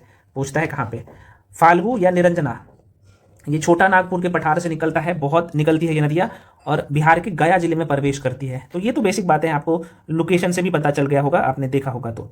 और गंगा नदी में कियोल नदी के साथ गंगा में मिल जाती है। कियोल नदी के साथ कहाँ पे, गंगा में मिल जाती है।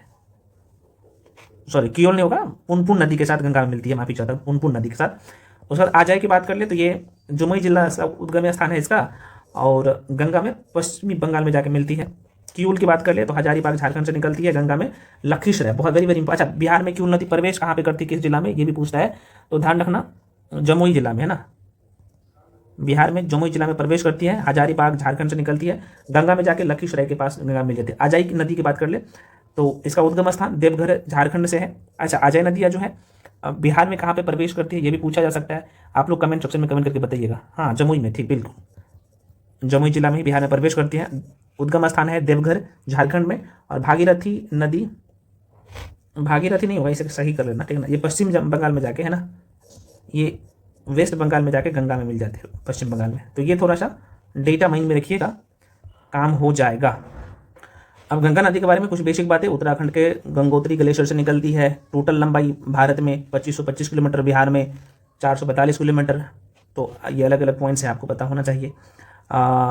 गंगा नदी बिहार में बक्सर जिला के चौसा के समीप बिहार में प्रवेश करती है और कटिहार एवं भागलपुर से सीमा बनाती है। कटिहार भागलपुर से सीमा बनाती है। और बिहार में 12, पश्चिम बंगाल में, अच्छा, बिहार से बाहर पश्चिम बंगाल में चली जाती है। और इस दौरान गंगा नदी 12 जिलों से गुजरती है, बिहार के 12 जिलों से। ये प्रश्न पूछा गया है ना, मैं लिख दिया हूँ।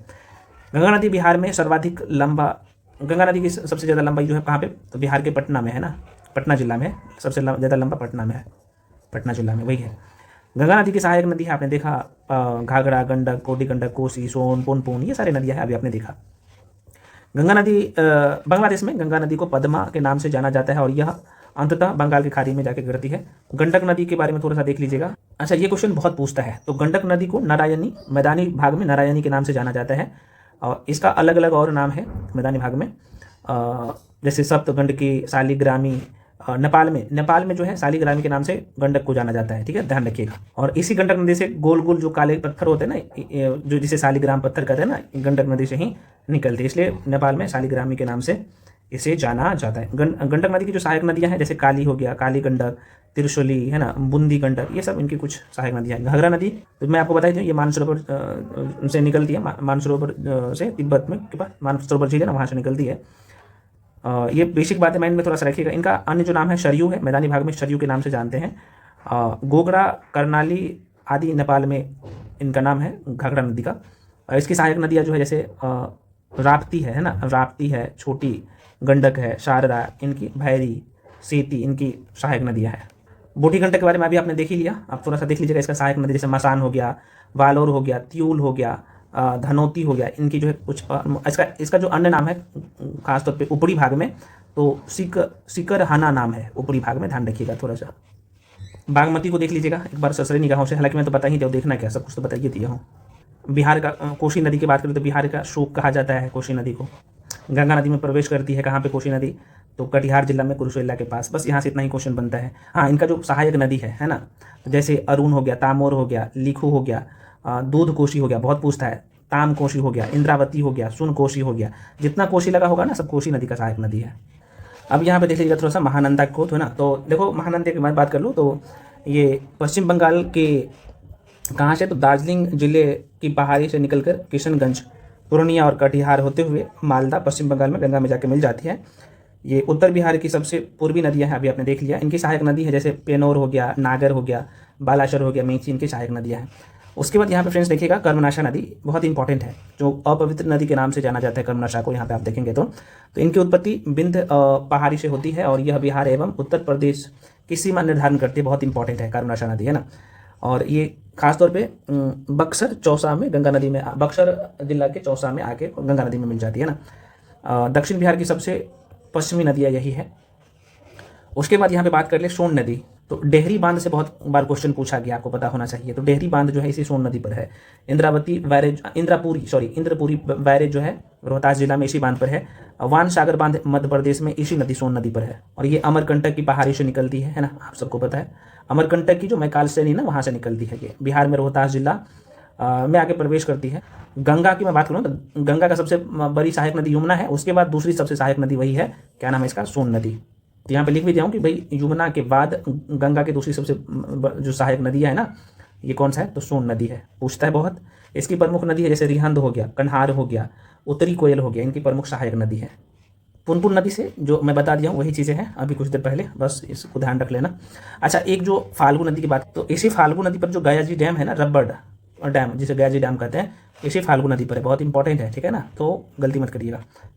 अब एक बार सरसरी निगाहों से देख लीजिएगा बिहार में नदियों के किनारे प्रमुख शहर, जैसे गंगा नदी के किनारे कौन कौन सा शहर है, जैसे पटना, मोकामा, मुंगेर, भागलपुर, बक्सर। ये पूछता है कि इनमें से कौन सा गंगा नदी के किनारे नहीं है ना, तो माइंड में रखिएगा। गंडक नदी के किनारे प्रमुख जैसे हाजीपुर, सोनपुर, ये सब इसी का है। बूढ़ी गंडक के किनारे जैसे मुजफ्फरपुर, खगड़िया, समस्तीपुर गंडक नदी के किनारे है। बागमती नदी के किनारे दरभंगा है। फाल्गु के किनारे गया है। पुनपुन जो है की बात कर ले, पुनपुन या गंगा नदी फतुहा जो है दोनों के किनारे है ना। घाघरा नदी जो छपड़ा है ना, छपड़ा, ये घाघरा नदी के किनारे हैं। फ्रेंड्स अगला जो पॉइंट्स है हम लोग का, जाहिर सी बात है आप नदी को पढ़ लिए हैं तो अलग अलग नदी के ऊपर ना बांध बना के पानी को रोका जाएगा। तो पानी को रोका जाएगा तो क्या फ़ायदा मिलेगा, तो सिंचाई में काम आएगा। जिस क्षेत्र में बाढ़ आता है तो बाढ़ को कम किया जा सकता है, यही चीज़ें तो होगा। तो टू दी पॉइंट हम लोग चर्चा करेंगे। तो यहाँ पे मैं मेंशन भी कर दिया हूँ कि जल प्रबंधन के उद्देश्य बिहार में कितने, तो 3 बहुउद्देशीय परियोजनाओं का निर्माण किया गया। इन परियोजनाओं में बाढ़ नियंत्रण, सिंचाई प्रबंधन, जल संरक्षण, पर्यटन, परिवहन, ऊर्जा उत्पादन आदि जो है ना, सारी चीज़ें इसमें कह सकते हो लाभान्वित होते हैं, ठीक है। अब देखो भाई, बहुउद्देशीय बिहार में बहुउद्देशीय परियोजना की बात कर लो तो इसमें सोन नदी, गंडक नदी और कोसी नदी। तो याद करना है कि भाई कौन से बांध जो है या फिर कौन से नदी से कौन से नहर निकाला गया है और कौन से नदी पर जो है कौन से प्रोजेक्ट है, ठीक है ना, नदी घाटी प्रोजेक्ट। तो यहाँ पे आपने अभी देखा ना, मैं थोड़ा सा दिखा देता हूँ, मैप के थ्रू ही दिखा देता हूँ। तो फ्रेंड्स ये है आप लोग का गंडक नदी, है ना, ये गंडक नदी है। और गंडक नदी परियोजना में क्या होगा कि भाई यहाँ पे बांध बनाया जाएगा और यहाँ पे अलग अलग जिला में पानी छोड़ा जाएगा ना। सेम कंडीशन क्या होगा, कोसी नदी है यहाँ पे, कोसी नदी पर जो है यहाँ पे बांध बनाकर पानी को रोका जाएगा, फिर जो है धीरे धीरे पानी अलग अलग क्षेत्र में छोड़ा जाएगा। आपने देख लिया कौन कौन से नहर निकाला गया कोसी नदी से, इसके बारे में भी चर्चा करेंगे। उसके बाद यहाँ पे सोन नदी, तो 3 के बारे में ही हम लोग को पढ़ना है ना, 3 नदी घाटी परियोजना के बारे में या फिर 3 नदी परियोजना के बारे में ही हम लोग को पढ़ना है ना, 3 नदी परियोजना के बारे में पढ़ना है। सोन नदी पर भी बांध बनाया जाएगा, पानी को रोका जाएगा और अलग अलग क्षेत्र में पानी का प्रवाह होगा, ठीक है, तो वही चीज़ है।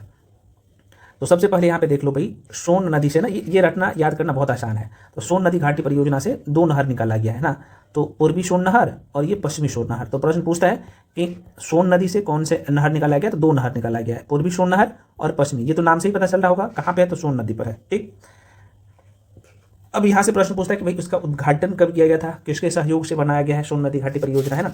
तो सबसे पहले हम लोग जो दक्षिण भारत की 2 है, सॉरी दक्षिण भारत की एक नदी घाटी, क्या मैं बोल रहा हूँ, सोन नदी घाटी परियोजना जो कि दक्षिण बिहार में है, भारत में बोल दिया हूँ क्या, जल्दी के चक्कर में यार, चूँकि रिवीजन कर रहे हैं ना हम लोग, कोई दिक्कत नहीं है। तो दक्षिण बिहार में एक ही नदी घाटी परियोजना है जो कि सोन नदी घाटी परियोजना है, ठीक है ना। तो यहाँ से 2 नहर निकाला गया है। तो प्रश्न क्या पूछता है भाई कि सोन नदी परियोजना का निर्माण कब हुआ है, तो ये ध्यान रखना, ये 1874 ईस्वी में, कहाँ पे, डेहरी, रोहतास जिला में डेहरी पड़ता है ना, डेहरी, ये कहाँ पे है, रोहतास जिला में, लिख भी दिया हूँ, वहीं पे ये बनाया गया। डायरेक्टली प्रश्न पूछ लेता है, माइंड में रखिएगा, ठीक है ना। यह नदी परियोजना बिहार की सबसे पुरानी, बहुत पूछता है, बिहार के सबसे पुरानी एवं प्रथम जो है नदी घाटी परियोजना है, वेरी वेरी इंपॉर्टेंट, 1874 में ही किया गया था, समझ रहे हैं ना, जिसमें दो नहर निकाला गया है, पूर्वी सोन नहर और पश्चिमी सोन नहर। तो पूर्वी सोन नहर से कौन कौन से जिला लाभान्वित होता है, तो औरंगाबाद, गया, जहानाबाद, अरवल, पटना, ये सभी जिला का क्या होता है भाई, उस जिला की जमीन का सिंचाई होता है। पश्चिमी सोन नहर से कौन कौन सा जिला लाभान्वित होता है, तो देखो रोहतास, कैमूर, बक्सर, भोजपुर जिला जो है कि जमीन की सिंचाई की जाती है। अब देखो भाई, सोन नदी पर ना दो जो है जल विद्युत परियोजना बनाया गया है ना, या फिर कह सकते हो सोन नदी पर दो जल विद्युत केंद्र बनाया गया है। एक जो है यहाँ पे डेहरी जल विद्युत केंद्र है, इसका नाम ही है डेहरी जल विद्युत केंद्र। कितने मेगावाट का है, तो 6.6 मेगावाट का है। और दूसरा है यहाँ पे बारून, बहुत पूछता है, ध्यान रखना है ना, बारून जल विद्युत केंद्र, और ये है इसका आधा, मतलब कि 3.3 मेगावाट का स्थापित किया गया। तो ये दोनों सोन नदी पर है। आइए अब बढ़ते हैं गंडक में। अब ये जो आप देख सकते हो फ्रेंड्स, गंडक परियोजना ना, ये भारत और नेपाल दोनों की क्या है, संयुक्त परियोजना है। गंडक परियोजना से दोनों देश, भारत के राज्य जो है, भारत के राज्य के भी, भारत देश का जो है, फिर भारत के राज्य भी लाभान्वित होते हैं और नेपाल के क्षेत्र भी लाभान्वित होते हैं। तो आप सीधे तौर पे बोल सकते हो कि गंडक बहुउद्देशीय परियोजना से आप देख सकते हो कि कह रहे हैं कि इस परियोजना से भारत एवं नेपाल की संयुक्त परियोजना, ये भारत और नेपाल की संयुक्त परियोजना है। इसका लाभ भारत के बिहार, यूपी एवं नेपाल को भी मिलता है, ठीक है ना। इस परियोजना के लिए अब यहाँ से क्वेश्चन घुमा के पूछता है, तो जाहिर सी बात है, इसका समझौता हुआ था 1959 ईस्वी में नेपाल के साथ, और इस परियोजना का कार्य जो पूरा हुआ था, फाइनली प्रारंभ जो हो गया था 1960 में। दोनों प्रश्न पूछता है। और इस परियोजना के तहत, मतलब कि गंडक नदी परियोजना के तहत जो है ना, यहाँ पे आप देखेंगे तो भारत और नेपाल सीमा पर जो है, कहाँ पे, तो भायसा लोटन के पास गंडक नदी पर जो है बांध बनाकर जो है जलाशय का निर्माण किया गया है। यह जो बांध है, ये वाल्मीकि नगर के पास त्रिवेणी संगम के पास निर्मित है। ये भी पूछ लेते हैं कहाँ पर है, तो माइंड में रखिए। अब यहाँ पे आप देखेंगे तो गंडक परियोजना में जलाशय से पूर्व और पश्चिम की ओर नहर निकाली गई है। तो पूर्वी नहर की बात कर लेंगे, और उसके बाद पश्चिमी नहर से कौन से क्षेत्र लाभान्वित होते हैं उसे भी देख लेंगे, ठीक है। तो पूर्वी नहर को 3 भागों में विभक्त किया गया, बांटा गया है। एक तो तिरहुत, त्रिवेणी और दोन। तो ये तीनों नहर से देखा जाए तो पश्चिमी चंपारण, पूर्वी चंपारण, मुजफ्फरपुर, वैशाली जिला की क्षेत्र जो है यहाँ पे लाभान्वित होता है, मतलब उस जिला के क्षेत्र की भूमि सिंचाई होती है।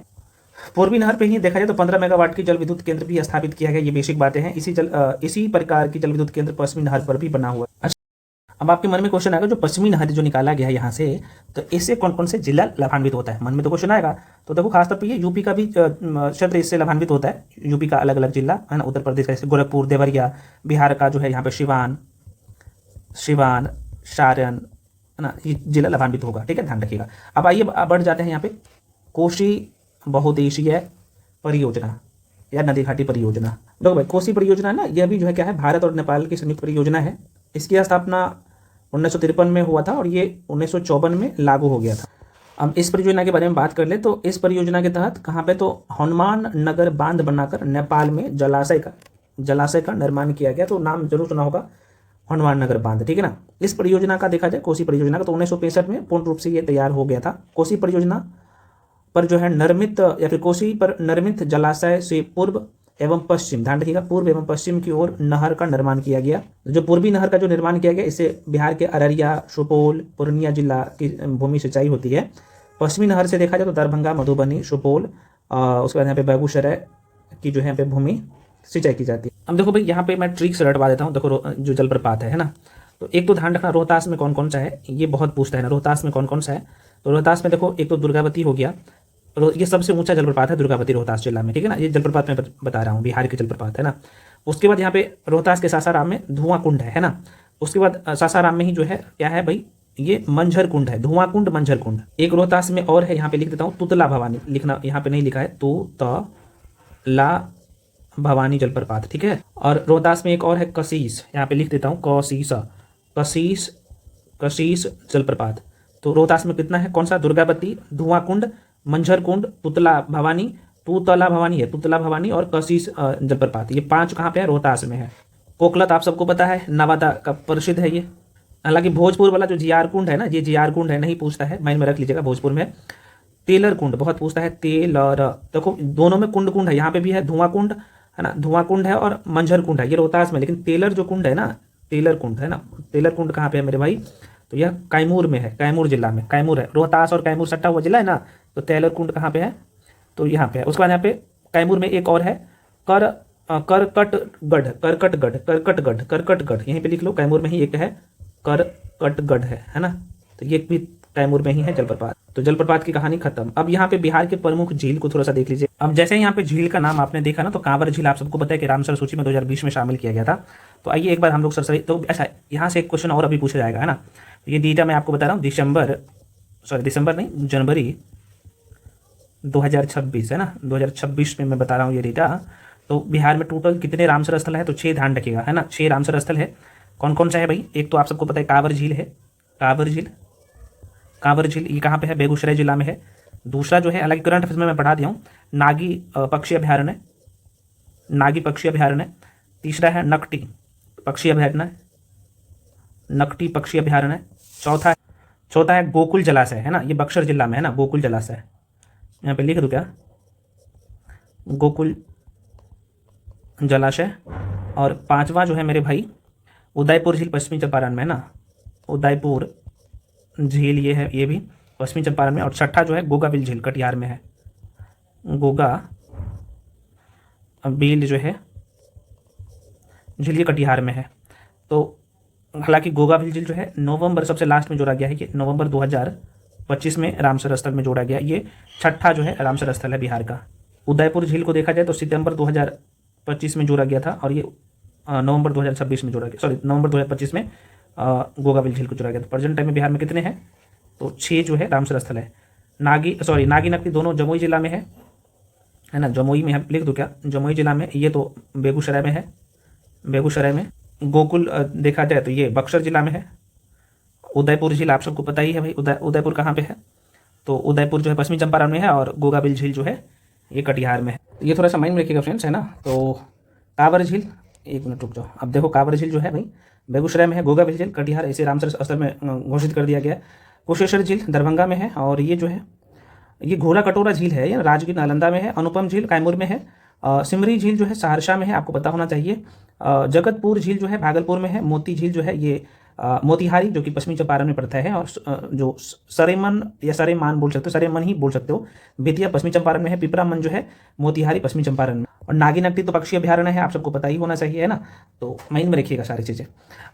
अच्छा ये थोड़ा सा बोल गया था क्या, प्रमुख नहर है उससे संबंधित, जैसे गंडक नदी पर त्रिवेणी नहर, तिरहुत जो दोन नहर है, इनका निर्माण किया गया है। लाभान्वित राज्य यहाँ जिला देख सकते हो। पूर्वी कोशी नहर जो है, इससे लाभान्वित जो है जिला है दरभंगा, मधुबनी, सुपौल। राजपुर नहर जो कि कोशी नदी पर बनाया गया है, ये नदी का नाम है, यहाँ पे देख सकते हो, ठीक है ना। जैसे सहरसा, मधेपुरा, बेगूसराय जिला लाभान्वित होता है। पूर्वी सोन नदी पर जो है और जो नहर का निर्माण किया गया है, पूर्वी सोन नहर का निर्माण जो किया गया है सोन नदी पर, जिससे औरंगाबाद, जहानाबाद, पटना, गया, अरवल जिला लाभान्वित होता है। पूर्वी पश्चिमी सोन नहर से जो कि सोन नदी पर बनाया गया, रोहतास, भोजपुर, कैमूर, बक्सर जिला लाभान्वित होता है, ठीक ना। अच्छा भारत में जो है प्रेजेंट टाइम में कितने रामसर स्थल है, कितने लोग बता सकते हो, तो अब 96 हो गया है, आपको पता होना चाहिए। अब यहाँ से देख लो भाई, ये भी प्रश्न पूछा जाता है, बिहार में प्रमुख जो गर्म जल कुंड है, ठीक है ना, बहुत पूछता है कई बार।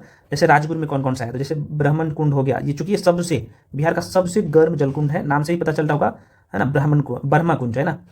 उसके बाद यहाँ पे आप देखोगे तो उसके बाद है यहाँ पे सप्तधारा है, सूर्य कुंड है, मुक्त कुंड है, नानक कुंड है, गोमुख कुंड है, तो ये सब याद रख सकते हैं कुछ।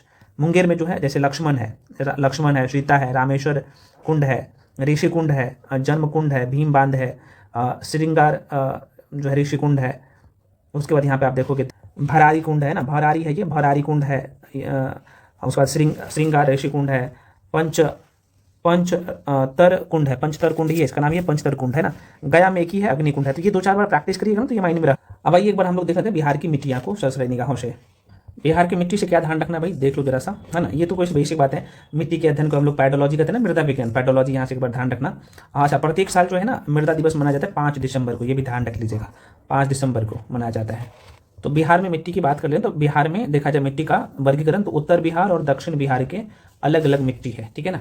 तो आप यहाँ पे देख सकते हो, तो बिहार की पर्वतीय भाग की मिट्टी की लंबाई है 932 किलोमीटर, ठीक है ना, ये पर्वतीय भाग है, आपको पता होना चाहिए। और यहाँ की मिट्टी मात्र 932 किलोमीटर में फैला हुआ है। तो उत्तरी बिहार की जो मिट्टी है ना, आप सबको पता है कि बिहार के बीचों बीच तो गंगा नदी बहती है, आपको पता होना चाहिए। तो इधर उत्तरी बिहार का मिट्टी होगा, तो इसका भी अलग अलग नाम है। जैसे ये तो पर्वतीय मिट्टी हो गया इस क्षेत्र में, ठीक है ना। ये वाला जो मिट्टी होगा, ये वाला जो मिट्टी होगा एकदम सद्दा वाला क्षेत्र आपको, तो ये बांगर मिट्टी इस क्षेत्र में पाया जाएगा, इस वाला क्षेत्र में बांगर मिट्टी पाया जाएगा। और ये वाला जो क्षेत्र आपको दिख रहा होगा, ये वाला क्षेत्र जो नेपाल के साथ अपना सीमा साझा कर रहा है, ये वाला पट्टी आपको कौन सा मिट्टी दिख रहा होगा, तराई का मिट्टी है।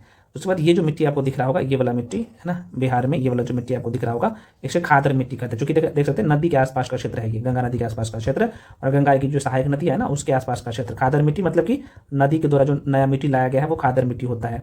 और इसमें भूमि जो है, उस भूमि पर खादर मिट्टी पर जो है, जाहिर सी बात है फसल अच्छा होते हैं। उसके बाद यहाँ पे ये केरल ना, केरल केवाल मिट्टी होता है, ये वाला मिट्टी जो आप देख पा रहे हो, यहाँ पे जो दिख रहा होगा, ये नाम भी लिख दिया हूँ। उसके बाद यहाँ पे आप देख सकते हो, ये जो आपको दिखा लाल मिट्टी आपको दिखेगा, ये भी कहीं ना कहीं पठारी वाला क्षेत्र है, ठीक है ना। और ये जो है गंगा के अगल बगल का क्षेत्र है ना, यहाँ पे देख सकते हो गंगा बीचों बीच गंगा नदी बहती है, इसके जो जस्ट बगल का जो मिट्टी होता है ये टाल मिट्टी होता है, ठीक है। तो आप देख लिया कि भाई पर्वतीय मिट्टी बिहार में कहाँ पे पाया जाता है, किस क्षेत्र में, तराई मिट्टी कहाँ पे, खादर मिट्टी कहाँ पे, टाल मिट्टी कहाँ पे, लाल मिट्टी कहाँ पे, लाल बलुई मिट्टी। ये लाल बलुई मिट्टी डायरेक्टली पूछता है कहाँ पे, लाल बलुई कहाँ पे, तो रोहतास और कैमूर में पाया जाता है ना। यहाँ पे जो आप देखेंगे तो जो पठारी वाला क्षेत्र नहीं था, यहाँ पे जमुई वाला क्षेत्र में, जमुई गया हुआ का जो क्षेत्र था उसमें लाल मिट्टी पाया जाता है। उसके बाद यहाँ पे जस्ट उसके मगध वाला जो मैदान आपने नहीं देखा था, यहाँ पे उसमें केरल केवाल मिट्टी पाया जाता है। टाल मिट्टी कहाँ पे, तो गंगा के जस्ट 8 से 10 किलोमीटर उत्तर और दक्षिण वाला क्षेत्र में पाया जाता है, गंगा के जस्ट उत्तर और दक्षिण वाला क्षेत्र में, 10 किलोमीटर उत्तर दक्षिण के क्षेत्र में। बहुत पूछता है ये सारे क्वेश्चन, ठीक है ना। तो ये अपना डायग्राम पे देख लिया। अब ये जो पर्वतीय जो मिट्टी होता है ना फ्रेंड्स, इसमें जाहिर सी बात है इसमें कंकर पत्थर ज़्यादा होंगे, ज़्यादा उपजाऊ नहीं होता है। तराई मिट्टी में क्या होगा भाई, इसमें खासतौर पर ये यहाँ पे कहाँ पे, तो चंपारण से लेके पश्चिमी चंपारण नहीं, पूर्वी चंपारण से लेके और किशनगंज तक ये तराई का मिट्टी फैला हुआ है इस पट्टी वाला क्षेत्र में, आप देखेंगे, ठीक है ना। उसके बाद ये वाला जो मिट्टी आप खादर मिट्टी देखेंगे ना, अगर पूछा जाए कि इस क्षेत्र में, तो ये लोकेशन आपको पता होना चाहिए। तो चूंकि ये खादर मिट्टी बहुत ज़्यादा उपजाऊ होता है ना, तो ये जो है बिहार के अलग अलग क्षेत्र में पाया जाता है, मैं आपको लास्ट में दिखाऊंगा, ठीक है ना। अच्छा, इसमें कौन सा फसल होगा खादर मिट्टी में, तो इसमें धान, गेहूँ, मक्का जो है, यहाँ पे दलहन होता है, तिलहन होता है, जूट होता है, पटसन होता है इसमें ज़्यादा। उसके बाद टाल मिट्टी में क्या होगा, तो जाहिर सी बात है ये रबी फसल के लिए, खासतौर पे दलहन के लिए बहुत ही महत्वपूर्ण होता है ये टाल मिट्टी। ये वाला टाल मिट्टी है, सॉरी ये वाला है टाल मिट्टी, ये वाला है, ये वाला टाल मिट्टी है ना। लाल मिट्टी में क्या होगा भाई, ये बहुत कम उपजाऊ मिट्टी होता है, इसमें लोहा ऑक्साइड के कारण इसमें कम उपजाऊ होता है। केरल कैवाल मिट्टी, ये पुरानी जलोढ़ मिट्टी होता है, इसमें रबी खरीफ और मिट्टी होता है, सॉरी रबी और खरीफ फसल होते हैं, रबी और खरीफ। हाँ, इसमें अगर पानी दीजिएगा तब, तो सोन नदी परियोजना इसी पे है ना, तो इस क्षेत्र में ये मिट्टी पाया जाता है, तो कहीं ना कहीं उपजाऊ बना लेते हैं लोग। लाल बलुई मिट्टी जो है ये भी कम उपजाऊ होता है ना, इसमें लोहे की अधिकता होती है इस मिट्टी में। तो यहाँ पे आप देख सकते हैं, मैंने मेंशन कभी कर दिया हूँ कि भाई उत्तर बिहार की मिट्टी जो है कौन सा है, तो पर्वतीय मिट्टी है, पर्वत पादीय मिट्टी, तराई मिट्टी, पुरानी जलोढ़ मिट्टी, बांगर और नवीन जलोढ़ मिट्टी, खादर इसे हम लोग कहते हैं ना। दक्षिण बिहार की मिट्टी में ये है टाल मिट्टी, कगारी मिट्टी, पुरानी जलोढ़ मिट्टी को जो क्या कहते हैं हम लोग, पुरानी जलोढ़ को क्या कहते हैं, केरल केवाल मिट्टी कहते हैं, लाल पीली मिट्टी को बलथर मिट्टी भी कहते हैं, ठीक है। तो एक बार आप लोग सरसरी जो चीज़ मैं अभी बता दिया हूँ, आपको सरसरी निगाहों से देख लेना है किस क्षेत्र में फैला हुआ है, आपको मैं बता दिया हूँ, ठीक है ना। अगला जो फ्रेंड्स आप लोगों को पता होना चाहिए, ये है वन एवं वन्यजीव अभ्यारण्य है, ठीक है। तो आप देखेंगे तो बिहार में 2 तरह के वन पाया जाता है, प्रश्न पूछा जाता है। अब देखो यहाँ पे मैं लिख भी दिया हूँ कि बिहार एक जो है मानसूनी प्रदेश है, यहाँ मुख्य रूप से मानसूनी पर्णपाती वन पाया जाता है, और इस पर्णपाती वनों को उसकी विशिष्टता के आधार पर जो है 2 भागों में बांटा गया है, आर्द्र पर्णपाती और शुष्क पर्णपाती। तो नाम से ही पता चल रहा होगा, आर्द्र पर्णपाती मतलब कि यहाँ पे वर्षा ज़्यादा होगी ना, ठीक है ना। तो आर्द्र पर्णपाती वन कौन से क्षेत्र भाई पाया जाता है, मैं कौन से क्षेत्र में ये वन पाया जाता है बताऊंगा। तो यहाँ पे जो वन होता है ना, औसतन वर्षा आर्द्र पर्णपाती वन में औसतन वर्षा 120 सेंटीमीटर से अधिक होती है। खासतौर पे कौन सा क्षेत्र होगा, तो ये किशनगंज से लेके पश्चिमी चंपारण तक ये फैला हुआ है, आपको पता होना चाहिए। ऐसे वन में कौन कौन सा जो है पेड़ पौधे पाए जाते हैं, तो साल हो गया, सेमल हो गया, जामुन हो गया, सागवान हो गया। तो जाहिर सी बात है जहाँ पे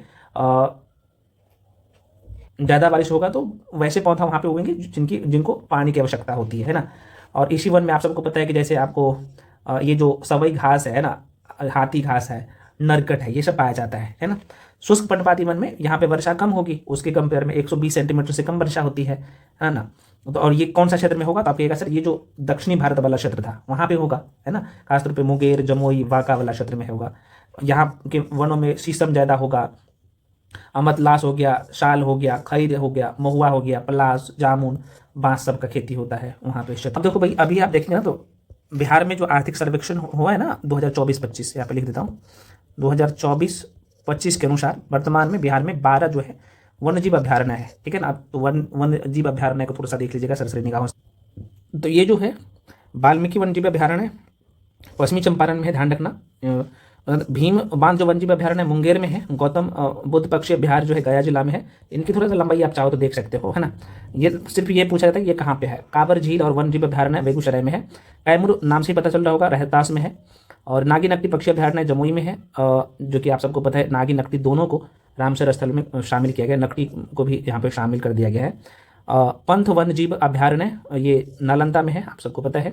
उदय वन्य जीव अभ्यारण्य जो है पश्चिमी चंपारण में है, ठीक है ना। और वाल्मीकि वन्य जीव अभ्यारण्य पश्चिमी चंपारण में है। उसके बाद यहाँ पे कुशेश्वर स्थान पक्षी अभ्यारण्य दरभंगा जिला में है। और उसके बाद आप देखेंगे तो विक्रमशिला डॉल्फिन जो है और वन्य जीव अभ्यारण्य कहाँ पे, भागलपुर में है। उसके बाद यहाँ पे आप सबको पता है कि बड़ेला सलीम अली पक्षी अभ्यारण्य वैशाली में है। तो बिहार में टोटल कितने हैं, तो आप ये सर बिहार में एक जो है राष्ट्रीय उद्यान और 12 वन्य जीव अभ्यारण्य है, ठीक है ना। तो माइंड में रखिएगा, बिहार में एक ही राष्ट्रीय उद्यान है, वाल्मीकि नगर राष्ट्रीय उद्यान है ना। वाल्मीकि नगर ये जो ऊपर में सबसे पहले नंबर पे जो देखे ना, वाल्मीकि राष्ट्रीय उद्यान वाल्मीकि नगर एक ही में है, सॉरी एक ही है, पश्चिमी चंपारण में है। बिहार का एकमात्र जो है, यहाँ पे लिख भी दो, बिहार का एकमात्र राष्ट्रीय, बिहार में एकमात्र राष्ट्रीय उद्यान है कौन सा, तो वाल्मीकि राष्ट्रीय उद्यान, ठीक है ना, जो कि पश्चिमी चंपारण में है। बस बिहार में थोड़ा सा ना वन रिपोर्ट को भी देख लीजिए ना, आप काहे के लिए बोलिएगा सिर्फ वन रिपोर्ट आप नहीं बताएं, ठीक है। तो वन रिपोर्ट 2023, वन रिपोर्ट 2023, 21 नहीं पढ़ना है, 2023 पढ़। एक क्वेश्चन यहाँ पे ध्यान रख, भारत में जो है ना, भारत में प्रथम बार जो है ना, यहाँ पे लिख ही देता हूँ, पूरा लिख देता हूँ। भारत में प्रथम बार वन रिपोर्ट जो पेश किया गया था ना, ये कब किया गया था, 1987 में। तो अब बिहार का स्थिति, अभी वर्तमान स्थिति देख लो भाई। तो बिहार में जो है वनावरण की बात कर ले, बिहार में वनावरण की मैं बात कर लो तो कितना वर्ग किलोमीटर में है, तो ध्यान रख लीजिएगा 75 है, 75 32.45 वर्ग किलोमीटर में मैं बोल रहा हूँ वनावरण है ना, वनावरण है, जो कि राज्य के कुल भौगोलिक क्षेत्र का लगभग 8% हो जाता है अब, है ना। 2021 की तुलना में, ये 2023 वाला डेटा मैं बता रहा हूँ, 2021 की तुलना में कितना का वृद्धि हुआ है। तो अगर वृद्धि बोला जाए भाई तो आपके एक वृद्धि जो हुआ है 129 वर्ग किलोमीटर का वृद्धि। अब यहाँ पे एक क्वेश्चन पूछता है कि भाई वृक्ष वन कितना है, वृक्ष वाला वन कितना है बिहार में। तो वृक्ष वन जो है ना बिहार में, वृक्ष वन जो है ये 2500, सीधे 2500 वर्ग किलोमीटर पे है, ठीक है ना। तो दोनों मिला के अगर, अच्छा झाड़ी कितना है अगर पूछा जाए भाई, झाड़ी बिहार में कितना है, झाड़ी वाला वन कितना है, तो एक 260, ध्यान रख लीजिएगा 260 वर्ग किलोमीटर।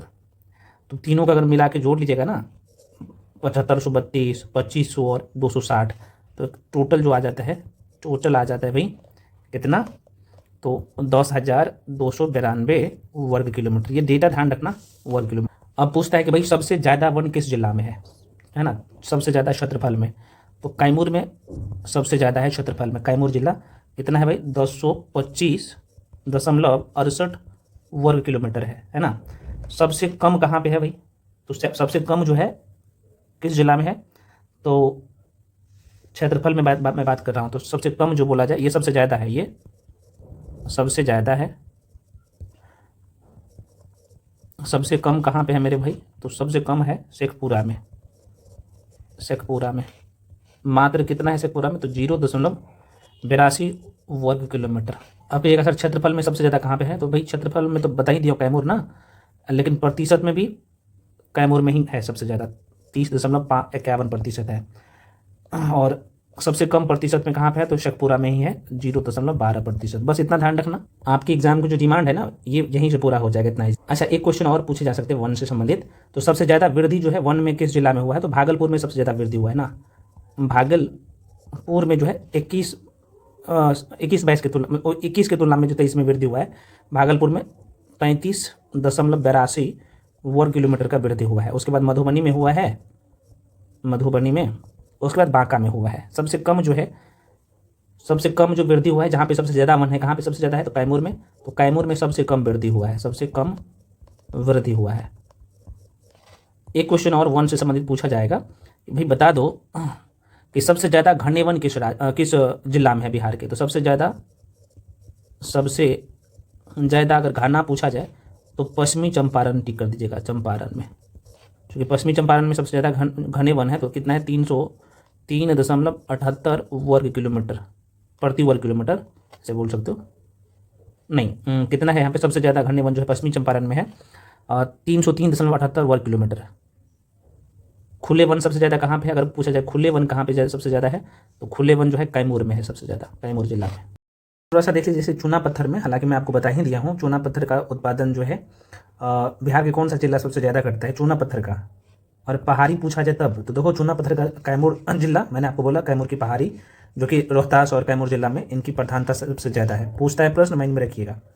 पायराइट की बात कर ले तो भाई आप देखिए ये बहुत इंपॉर्टेंट है। भारतीय खनिज ब्यूरो के रिपोर्ट के अनुसार पायराइट का उत्पादन बिहार सबसे ज़्यादा करता है, आपको पता होना चाहिए 95%। ठीक है ना, ये प्रश्न पूछा गया ऑलरेडी पहले। अभ्रक का उत्पादन बिहार का कौन सा जिला सबसे ज़्यादा करता है, तो जमुई जिले में अभ्रक का उत्पादन होता है, यहाँ पे आप देख सकते हो। ठीक है ना, अगर ये मैं बात कर लूँ मुंगेर, एक बार पुनः रिपीट करता हूँ, ये खनिज बहुत इंपॉर्टेंट है। अगर चूना पत्थर बोला जाए तो आंसर टिक करिएगा भाई रोहतास, कैमूर की पठारी, रोहतास और कैमूर जिला दोनों रहता है। पायराइट रोहतास हो जाएगा। अभ्रक का नवादा और जमुई दोनों रहता है, माइंड में रखिएगा। सोना का तो जमुई, ध्यान रखिएगा। बॉक्साइड का ये आपको दिख जाएगा, बॉक्साइड का उत्पादन मुंगेर सबसे ज़्यादा करता है ना, बॉक्साइड का भंडारण मुंगेर जिला में सबसे ज़्यादा। चीनी मिट्टी का अगर पूछ दिया तो चीनी मिट्टी का जो बहुलता है भाई ध्यान रखना, ये बांका, भागलपुर, मुंगेर, बाकी ये जो सारा क्षेत्र है आप देख सकते हो। सोडा बहुत ही महत्वपूर्ण है, चूँकि सोडा का उत्पादन बिहार का कौन सा जिला करता है, तो सोडा बेगूसराय, समस्तीपुर, सारण, तो बेगूसराय और समस्तीपुर ऑप्शन में जानबूझ के देता है। क्वार्टज का देखा जाए तो गया हो गया, नवादा हो गया, मतलब जो पश्चिमी दक्षिणी जिला है ना वहाँ से क्वार्टजाइट पूछा जाए तो वही यहाँ पे हो जाएगा, नालंदा, मुंगेर, लखीसराय जिला में पाया जाता है। अच्छा, सलेट एक बार पूछा गया तो मुंगेर जो खड़गपुर की पहाड़ी है ना मुंगेर में, वहाँ पे सबसे ज़्यादा। अब जिला बार थोड़ा सा देख लो भाई, ये बहुत पूछता है। जैसे चूना पत्थर रोहतास, मुंगेर, कैमूर। पायराइट रोहतास, कैमूर। अभ्रक नवादा, जमुई, गया। सोना सबसे ज़्यादा जमुई में, उसके बाद राजगीर में सबसे ज़्यादा जमुई, तो सबसे ज़्यादा वाला आपको ध्यान रखना है, ठीक है ना। बॉक्साइट मुंगेर, गया, जमुई। चीनी मिट्टी भागलपुर, ध्यान रखना। सोरा मुजफ्फरपुर, मुंगेर दोनों रहता है ऑप्शन में, बहुत पूछता है। ये जो क्वार्टज की बात करें तो जमुई, गया हो गया। फेल्सपार जो है गया, ये नहीं पूछता है। क्वार्टजाइट गया, जमुई। स्लेट बहुत पूछता है, मुंगेर और यहाँ पे जमालपुर हो जाए। मैग्नीज मुंगेर हो जाएगा। कोयला मुंगेर हो जाएगा। लो अयस्क गया। और ग्रेनाइट जो है यहाँ पे भागलपुर, जहानाबाद। उसके बाद यहाँ पे खनिज तेल पूर्णिया, कटिहार। उसके बाद ये सब आप छोड़ सकते हो। पेट्रोलियम है ना, किशनगंज बहुत इंपॉर्टेंट है। यूरेनियम गया। टीन का गया है ना। Silver Banka. Chromite Banka. Lithium गया। सीसा भागलपुर। 2011 का जनगणना एक बार देख लीजिए, बिहार और भारत की क्या स्थिति है ना। तो भारत में टोटल जिलों की संख्या आप सबको पता ही है भाई, 640 है। बिहार में 38 जिला है। टोटल 2011 जनगणना के अनुसार भारत में टोटल जो जनसंख्या है 121 करोड़, बिहार में 10, 40, 99, 452 है ना। ये जनसंख्या घनत्व है, यहाँ पे देख सकते हैं जनसंख्या घनत्व कितना है। तो भारत का जो है 482 लोग 1 वर्ग किलोमीटर में, बिहार में 1106, 382 है और बिहार में 1106 है ना। लिंगानुपात भारत का कितना है भाई, जरा सा देख लो, तो 943 है और बिहार में कितना है, तो 918 है, मतलब कि प्रति 1000 पुरुष पे। शिशुलिंगानुपात 919 है और ये 935 है बिहार में।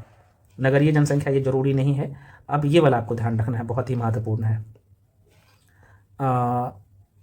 ये साक्षरता, ये वाला बहुत पूछता है, ठीक है ना। ये बिहार और भारत का दोनों ध्यान रखना है। तो आप देखोगे तो 73% लगभग भारत का है, बिहार का 61 है, ये ओवरऑल है। और पुरुष साक्षरता अगर देखा जाए तो भारत का लगभग 81 बोल सकते हो, मतलब कि 80.9% है। लेकिन बिहार में कितना है, तो मेल का साक्षरता की मैं बात करूँ तो 71.2 है। स्त्री का कितना है भाई, भारत में 64.6 है और बिहार का 51.5 है। बाकी आप ये डेटा थोड़ा सा आप देख लीजिएगा। न्यूनतम क्षेत्रफल जो है, न्यूनतम क्षेत्रफल, सबसे कम क्षेत्रफल और सबसे ज़्यादा जनसंख्या घनत्व शिवहर में है। सर्वाधिक दशकीय वृद्धि 2011 जनगणना के अनुसार जो है मधेपुरा में है, पूछता है। न्यूनतम महिला साक्षरता जो है सहरसा में है। और सर्वाधिक क्षेत्रफल जो है किसका है, कौन सा जिला का, तो बिहार के पश्चिमी चंपारण का है। न्यूनतम लिंगानुपात जो है मुंगेर में है न्यूनतम जनसंख्या जो है शेखपुरा में है। पूछा जाए तो माइंड में रखिएगा, न्यूनतम जनसंख्या जनघनत्व जो है कहाँ पे, कैमूर में है। सर्वाधिक साक्षरता वाला जो है पुरुष और महिला दोनों का साक्षरता पूछा जाए तो रोहतास हो जाएगा, माइंड में रखिएगा। सर्वाधिक जनसंख्या वाला जो शहर है भाई पटना है। तो ये सब डेटा जो काम का था मैं बता दिया। देखो तो फ्रेंड्स, आप सबको पता है हम लोग जो है यहाँ पे आप देख पाए हैं अभी कि बिहार का ज्योग्राफी पूरे तरीके से कंप्लीट कर लिए हैं, है ना। और अगला जो पार्ट आएगा आप लोग कमेंट सेक्शन में कमेंट करके बताइएगा कि आपको पार्ट, है ना, पार्ट 2 चाहिए, जिसमें पूरा कंप्लीट ही हो जाएगा, जिसमें हम लोग बिहार का इतिहास को देखने वाले हैं, है ना। तो बिहार के इतिहास में प्राचीन बिहार का इतिहास, मध्यकालीन बिहार का इतिहास, आधुनिक बिहार का इतिहास और बिहार की अर्थव्यवस्था को देख लेंगे। उसके बाद बिहार में जो है पर्यटन स्थल है 2011 की जनगणना को भी हम लोग चर्चा कर लेंगे फिर से एक बार। उसके बाद यहाँ पे बिहार में कला एवं संस्कृति को देख लेंगे, है ना, और कुछ विविध वाला सेक्शन और कंप्लीट हो जाएगा। तो वो भी लगभग 1 घंटा का वीडियो रहेगा, है ना, 1 आवर का वीडियो रहेगा। तो अगर आपको चाहिए तो आप लोग कमेंट सेक्शन में कमेंट करके जरूर बताइएगा कि सर हमें पार्ट 2 भी चाहिए, करवा दीजिए, ठीक है। उसके बाद बिहार स्पेशल का करंट अफेयर्स भी, उसका भी मास्टर वीडियो आएगा। तो आप लोग क्या करिए, वीडियो को लाइक कर दीजिए, चैनल को सब्सक्राइब कर लीजिए और सभी लोग टेलीग्राम पे जाके जुड़ जाइए। टेलीग्राम पे जुड़ने से क्या होगा कि बहुत सारे बुकलेट आपको फ्री में प्रोवाइड करवाया जाता है। बाकी आप सभी लोग समझ ही रहे हैं, और जो लोग पेड बैच में आना चाहते हो बहुत ही नॉमिनल फी है, आप ज्वाइन कर सकते हो बैच को। अभी मैं आपको सारी चीज़ें बता ही दिया हूँ। कुछ लोग पूछते रहते हैं कि सर बुकलेट हमें कहाँ पे मिलेगा, तो भाई ये बुकलेट जो है आपको AEDO वाले बैच में भी मिल जाएगा और यहाँ पे जिसका फी 999 है। और साथ में 72वीं BPSC वाले जो बैच है ना, उसमें डेप्थ में सारी चीज़ें मिलता है ना, करंट अफेयर से डेटा जोड़ के और डेप्थ में, है ना, डिटेल में रहता है। तो आप जो भी बैच ज्वाइन करना चाहते हो कर सकते हो, बहुत ही नॉमिनल फी रहता है सारे बैच का, ठीक है। तो मैं पुनः कर दे रहा हूँ, यहाँ पे पुनः जो है बता दे रहा हूँ, जो लोग ज्वाइन करना चाहते हो बैच को फ्रेंड्स, इस नंबर पे 7319924130 पे कॉल करके इन्फॉर्मेशन ले सकते हैं। पेमेंट का नंबर भी यही है, कॉलिंग नंबर भी यही है, व्हाट्सअप नंबर भी यही है, ठीक है। तो मिलते हैं अगले वीडियो में। आप लोग जरूर बताइएगा कि आपको पार्ट 2 चाहिए। अगर चाहिए तो सभी लोग कमेंट सेक्शन में कमेंट करके बता दीजिए, ठीक है। तो बहुत जल्द अपलोड हो जाएगा। मिलते हैं अगले वीडियो में, तब तक के लिए जय हिंद।